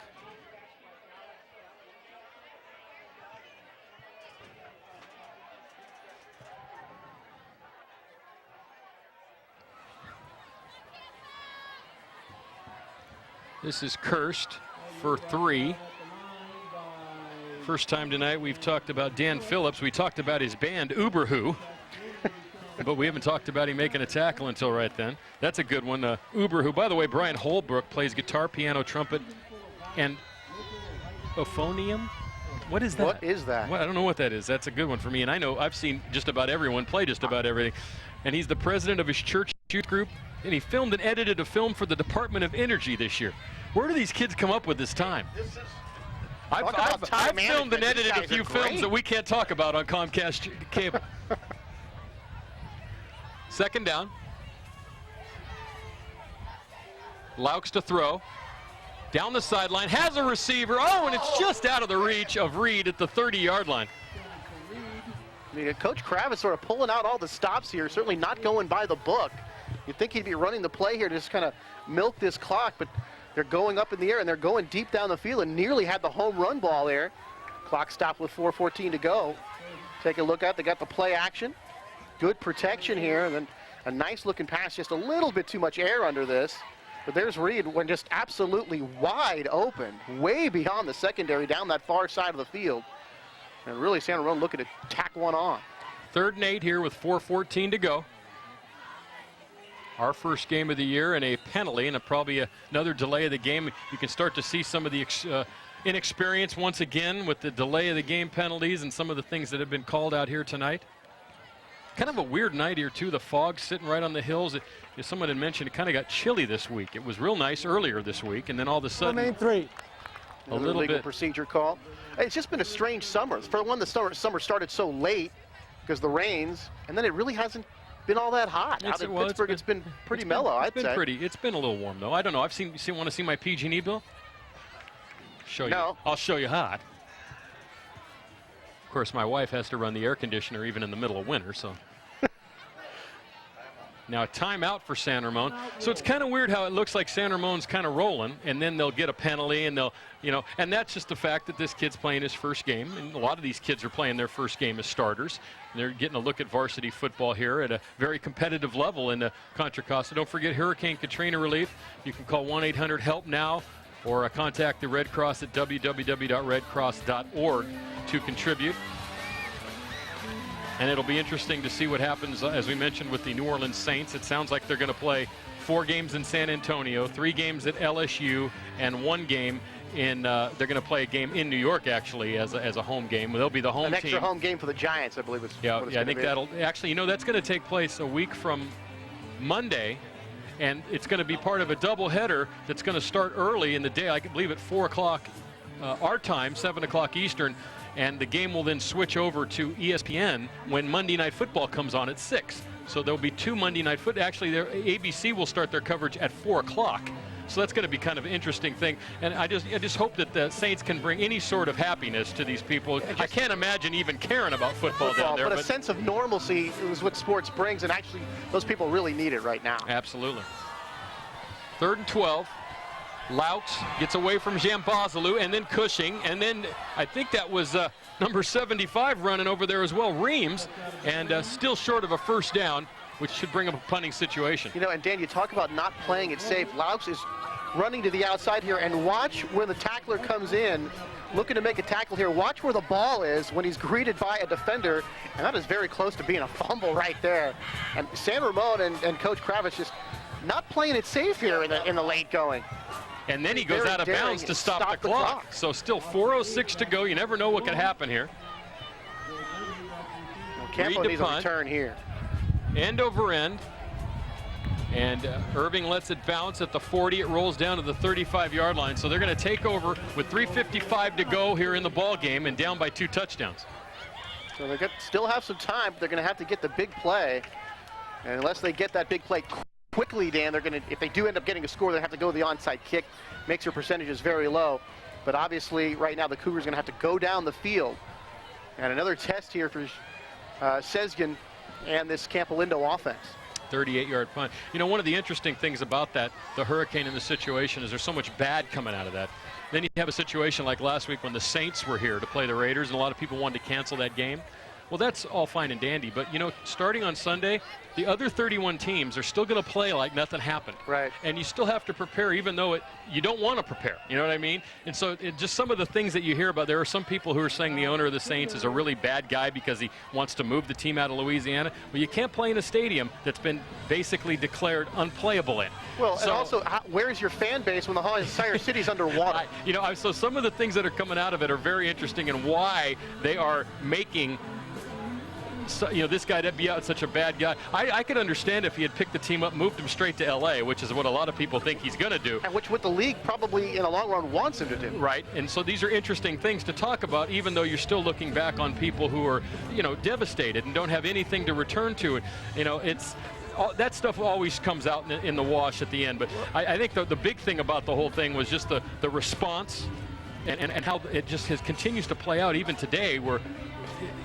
Well, I'll tell you too, Dan, you have a lot of these tragedies with these kind of natural disasters, but a lot of times after the disaster, you can immediately start rebuilding. Unfortunately, New Orleans, they're still underwater. So you got to wait how long before you can get things started and get back to a normal situation. It's unparalleled, really, is what it is. The whole situation is. And we just wish that everyone down there can come back and have a normal life at some point soon. It probably won't happen for over a year. Down the middle to Irving, and it's in and out of his hands, and then nearly intercepted by Kirst. And bring up 2nd down. I think that's the most important thing, Tony, is just hoping that everyone can kind of get back to some sort of life down there. Take a look here. Goes in back, and then There's Irving not opening. There's defenders actually just sitting in the backfield there, sort of playing center field, Dan, waiting for the receiver to come over to deliver a big lick, and they can absolutely do that right here because don't have to worry about the run so much right now. 2nd and 10 from the 35.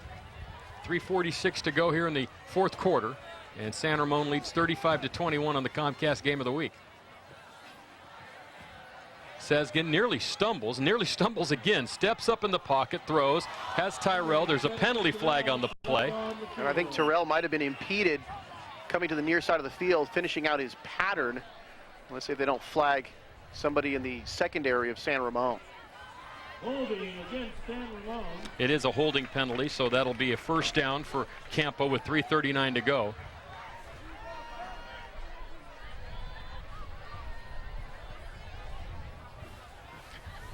Number 86, 10 yards from the previous spot. That does give us a first down.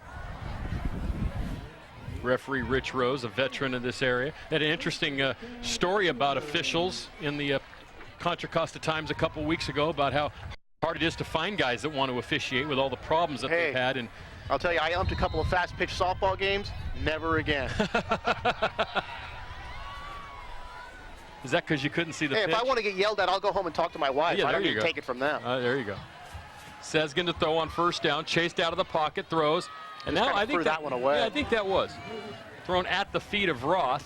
That'll bring up 2nd down and 10 from the 45 of Campo here with 3:35 to go. We talk about when this game started, it was so fast-paced, up and down the field, almost looked like a hockey game there, Dan. I know you'd like that. And all of a sudden, things have slowed down dramatically here. And a big part of that is that running game of San Ramon that really took over here in the second half. Sezgin was 5 of 5 for 105 on his first 5 attempts. Since then, in 16 attempts, he's completed 4 passes for 38 yards.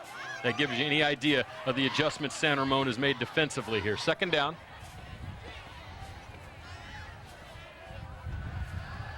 Once again, a deep drop. Sezgin he's had time, throws over the middle into double coverage that time. Number 15 was there, Reed, as well as number 86, Joey Fuca, and it's incomplete. Going to bring up a 3rd down. Remember, Graziano, even in the loss last year, threw for over 300 yards in that game. You take a look at Sezgin going back, and now he's going to be looking into some nickel and dime coverages, Dan, as they're dropping more people back into the secondary, just waiting for these pass plays. And you can see all the guys in the defensive secondary, just a whole lot of things to meander through to try to complete a pass right now for the boys in blue.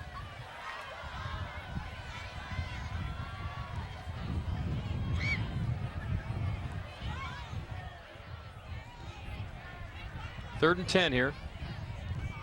Not a lot of time running off the clock with all these incomplete passes, though. Still 3.5 minutes to play. Sezgin chased out of the pocket, still on his feet, rolling outside, and he gets near the sideline, and then there's a huge collision. And who's a part of it? Tyrell. Yeah, again. I mean, he's clocked a couple of guys already today, and that time he's done it defensively, and this time on offense he's knocking a couple people on the ground. It looks like Reed is at the wrong end of this one. There's Sezgin, a little straight arm there to get away, running right into your living room here. And then Terrell's going to come up and lay a big hit right at the end of this play. And it's right here. There it is. Wow. That was actually number 63. Yeah, Rob Wingard. Ouch. Defensive lineman. 4th and 4 here. Campo's going to go for it. Last chance, 3:21 to play.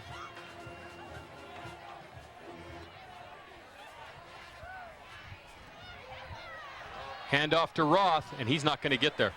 He's buried. Good 2 yards short of the first down that time, and San Ramon playing that one very well. Kirst had his helmet knocked off, but he made the tackle. A gain of 2, but it's not enough, and it's going to bring up a first down now and change it downs as San Ramon holds on 4th down. Here's the run, trying to pick up that first down. Kirst, one of the first guys. Callaway also there defensively. Number 54, Scott Nardker, also there for San Ramon as they come up with a stop here on downs, and they take over 1st and 10. Impressive performance by San Ramon. They had a lot of question marks too, Dan. They've answered some of those here tonight. And most importantly, they're going to get their first win here in the opener here tonight and spoil the opening of this beautiful stadium here for Campolindo. Helu once again, big chunk of yardage. First down, gain of 12.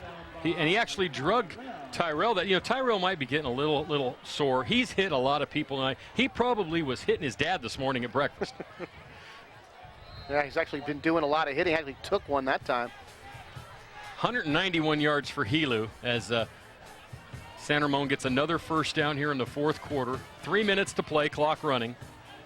Looks like San Ramon's going to come out of here with their first victory. Now, they don't start league play for a couple weeks, whereas Campolindo goes straight into league play next week because they have the 10-team league and the 9 league games.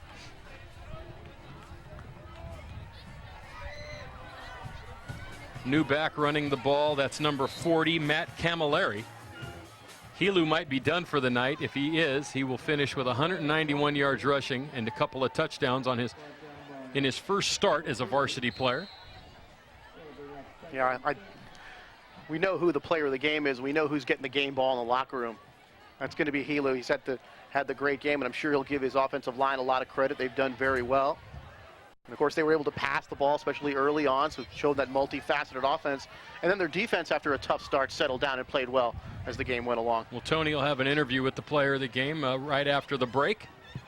So come back and join us for that, and a recap with highlights and stats.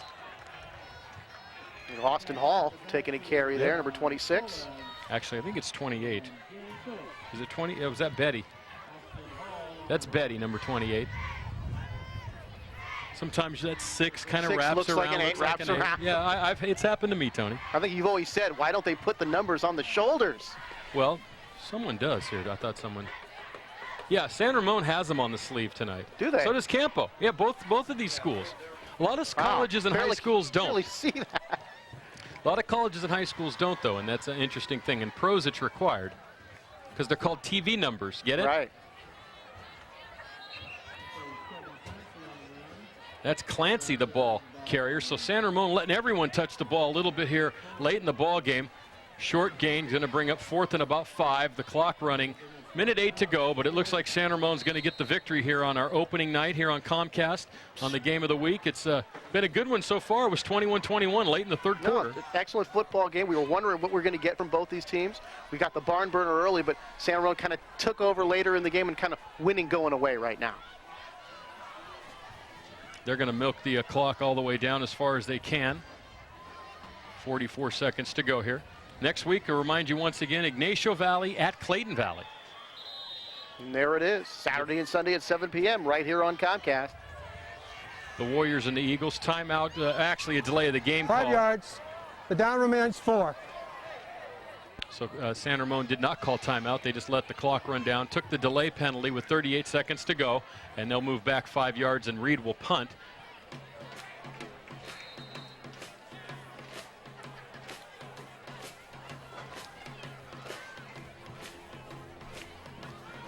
Irving is deep once again.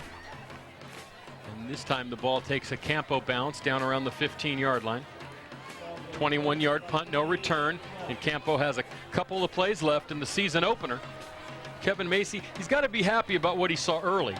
But then now the adjustments and the practice times and the repetitions come to try to get Sezgin to that level. You can see, though, that the kid has some potential. Absolutely. I thought he made some nice reads, made some good decisions. Did throw that one interception later in the game, but of course that didn't actually turn out to be all that bad. But early in when it was actually, still a very competitive ball game, was not having problems with the turnovers. Showed an ability to run the football and pass the ball down the field because arm strength has been a question, and I thought he did show some arm strength on that one particular pass earlier in the game to Irving. The one to Irving, that was one of the nice, probably one of the highlight plays of this game.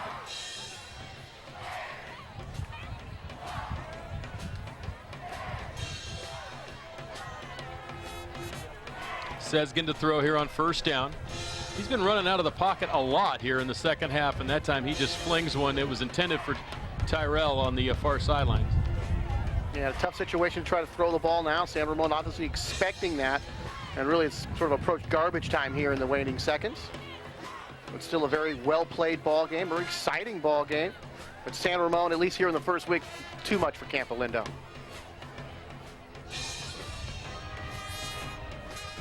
Of course, a full season of football coming up. Can't wait to see that game next week. And then later on down the thing, De La Salle, let's see where they've gone. Remember, they kind of took a step backwards last year after all those great seasons. Well, what you watch this game tonight, they're down in Fresno playing Clovis, one of the top teams in the state. There's Jambazalu. And Jambazalu's been a little quiet tonight. He was injured earlier this week in practice, and that'll be the last game of this ball game. unless there's a timeout called, and Campolindo, I believe, did call a timeout with 7 seconds to go. Well, you want to get all the practice you can, right? All the game experience as possible, so you go ahead and take the timeout, and you have one, maybe two more plays here in this ball game. 9-yard gain on that play. It'll bring up a 2nd and 1 here, 7 seconds to go. There's all the stats that you need to know here. 35-21 San Ramon. Last week, as we mentioned, in game 1, San Ramon 41, Campo 14. And those were two teams that would eventually go on to play for their respective championships. In 3A, San Ramon beat Los Lomas. In 2A, Campo lost to Bishop O'Dowd. O'Dowd has some returning players, but interestingly enough, last week, O'Dowd, who's a favorite in 2A, played Monte Vista. Now, Monte Vista is a big school, 4A, but Monte Vista scored 10 touchdowns in the scrimmage to 1 for O'Dowd. Oh, wow. And that's we saw team. O'Dowd. They looked juggernaut last year. We saw them that playoff game against Campo. That's another team that has a lot of turnover, but they have a couple of big players. Mike Costanzo coming back to lineman. We'll see them in week 5 against Freedom. As this now, Tony, I won't go out on a limb, but could be the last play of the ball game. And running the ball for the first time is, or actually for the second time, Mac Burney, and that'll do it unless someone calls timeout again. And they did. 2 seconds to go. So we'll someone must play. have the concessions till 9:30. Yeah, no one has dinner reservations apparently in a striped shirt tonight. No. Because a lot of times they'll. That's it. They did run the clock off, and that'll do it. The final score on opening night from Moraga is San Ramon 35, Campolindo 21. We'll be back with an interview, a wrap-up, and all the highlights here on Comcast after this.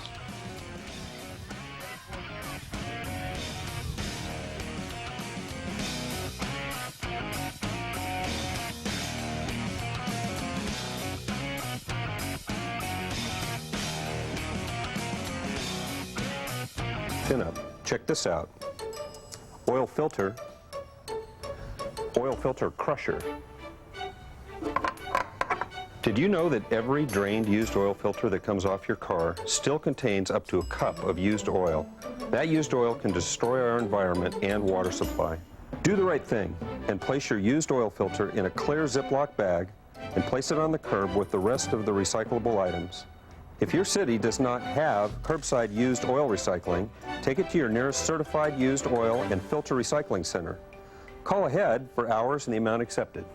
What more, if all the oil filters that were sold yearly in the United States were recycled, you would have enough steel to build 16 pro sports stadiums. Be good to the earth. Recycle your used oil and filters for a better tomorrow.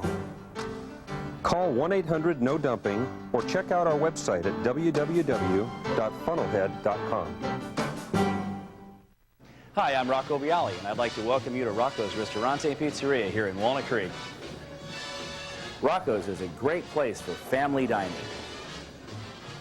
In addition to serving the best pizza in the East Bay, Rocco's also serves many classic Italian pasta specialties. Make Rocco's your home for your next team party. Great pizza, great pasta, Great people. Rocco's, a part of your community. Get ready, Northern California. Mazay Pontiac Cadillac Buick GMC has a huge selection of new and certified pre-owned cars, trucks, and SUVs. Mazay invites you to experience our superior service and selection. Our new state-of-the-art facility and team of experts will make your car buying experience the best in the Bay Area. Hi, I'm Matt Mazay. Whether it's a Cadillac Escalade or a GMC truck, I'll guarantee you the right car at the right price. Come by and see us today. Discover the difference at Mazay Pontiac Cadillac Buick GMC in the Century Auto Plaza, Pittsburgh. Tonight's Comcast Game of the Week is made possible in part by a generous donation from the dentistry offices of Keith White and Brett Annoni DDS. Keith White and Brett Annoni have been serving Central Contra Costa County for years with a personal commitment to their patients in uncompromising dental care with an atmosphere of comfort and experience.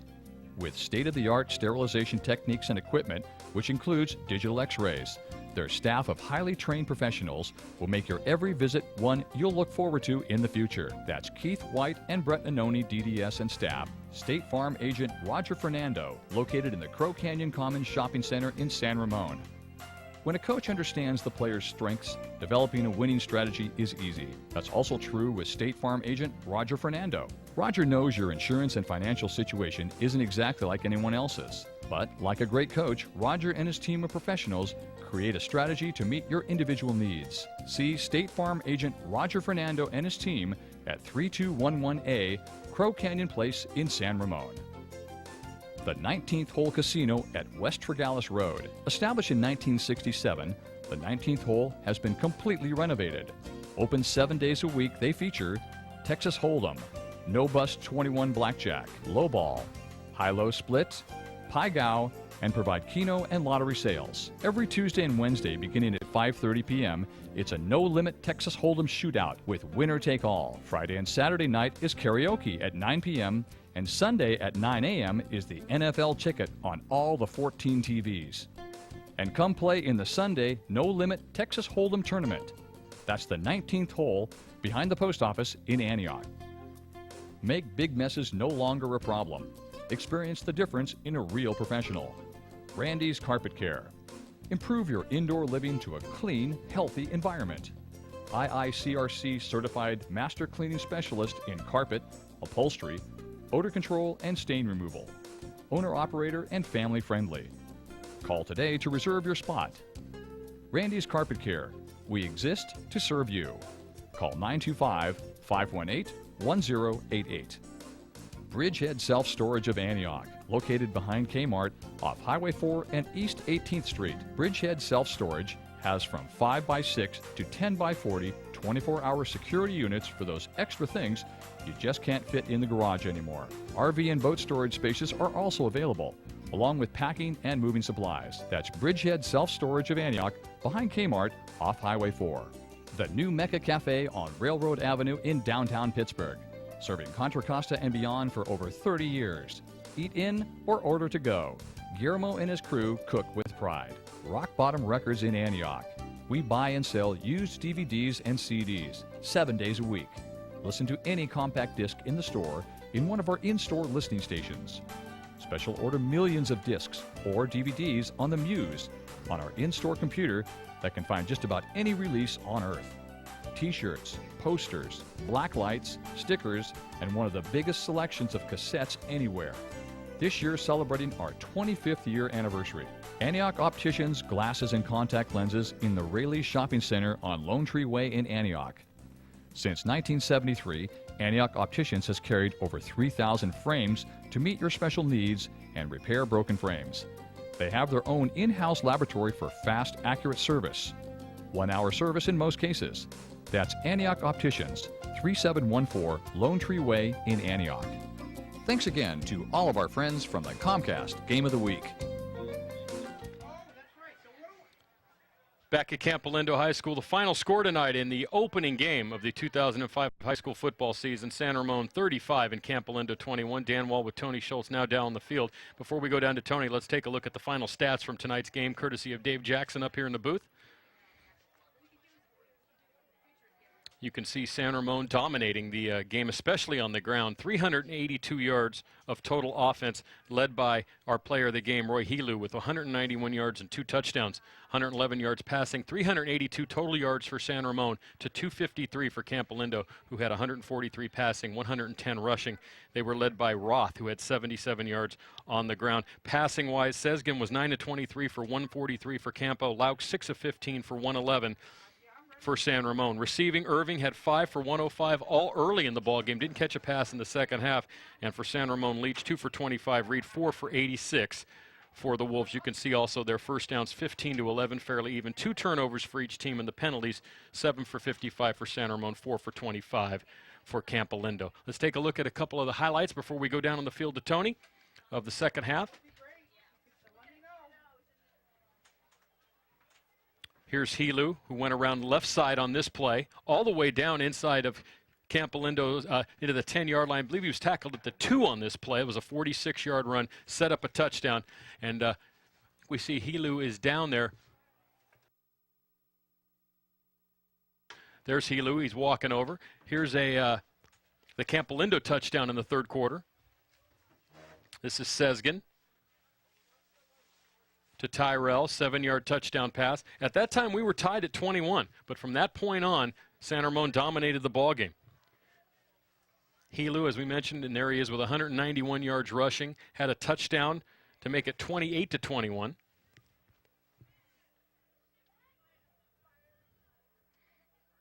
And here is that score as Helu dives across.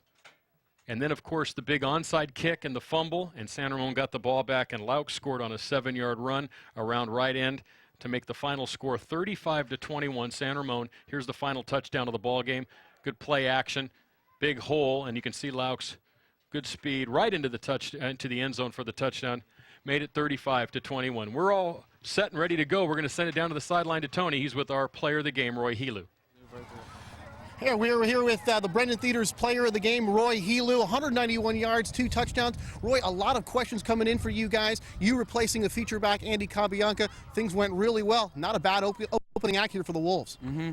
Definitely. All our success was for the line, and we definitely need to work on some stuff, but we're definitely a team to watch. Yeah, where do you guys go from here? I mean, there seemed like a lot of changes on the ball club, but so far everything looks to be going good. The offense actually looked a bit multifaceted, but tell us about the offensive line and some of the blocks those guys made tonight. Oh, they're a great box. Heads up to my fullback, Curse, and all the line. Shout out to all of them. They created the holes, and I just ran through them. All right, that's our Brendan Theaters player of the game. Roy, thank you very much. Let's go back up to Dan Wall and a final word. Thanks to Roy Helu. Thanks to Brendan Theaters for sponsoring our player of the game every week here on the Comcast Game of the Week. That wraps up week 1. Final score 35-21 San Ramon. Next week, Ignacio Valley at Clayton Valley. Before we go, we'd like to say goodnight to all of our great friends of the program who help us bring you high school football and sports all throughout the academic year.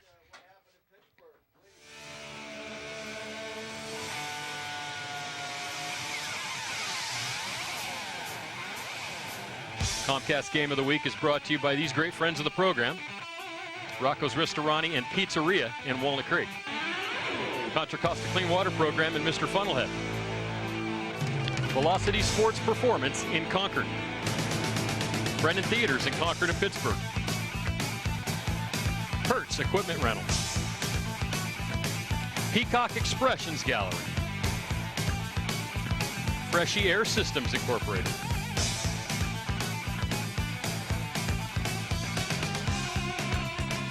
As you take a look once again at this great new stadium here in Moraga.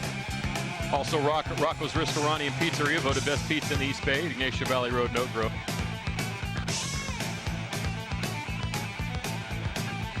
Don't forget next week, Ignacio Valley at Clayton Valley.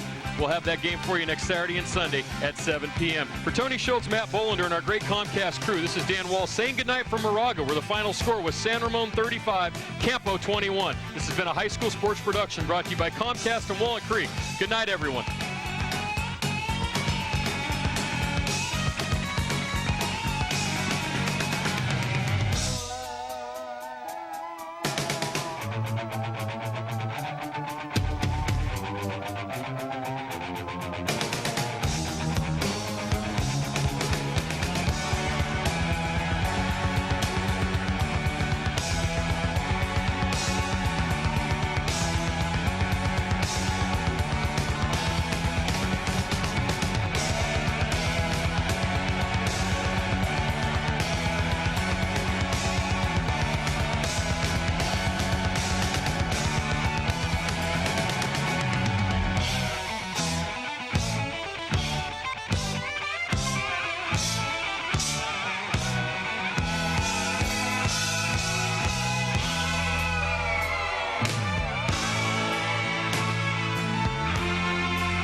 Catch the Comcast Game of the Week Saturday and Sunday nights at 7 p.m. right here on your Comcast Community Channel.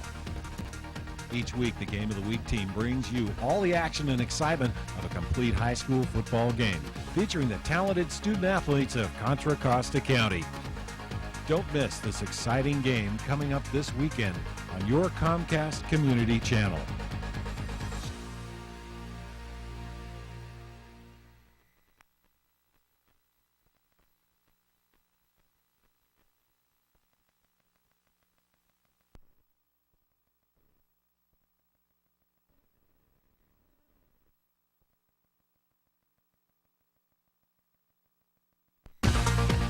Catch the Comcast Game of the Week Saturday and Sunday nights at 7 p.m. right here on your Comcast Community Channel.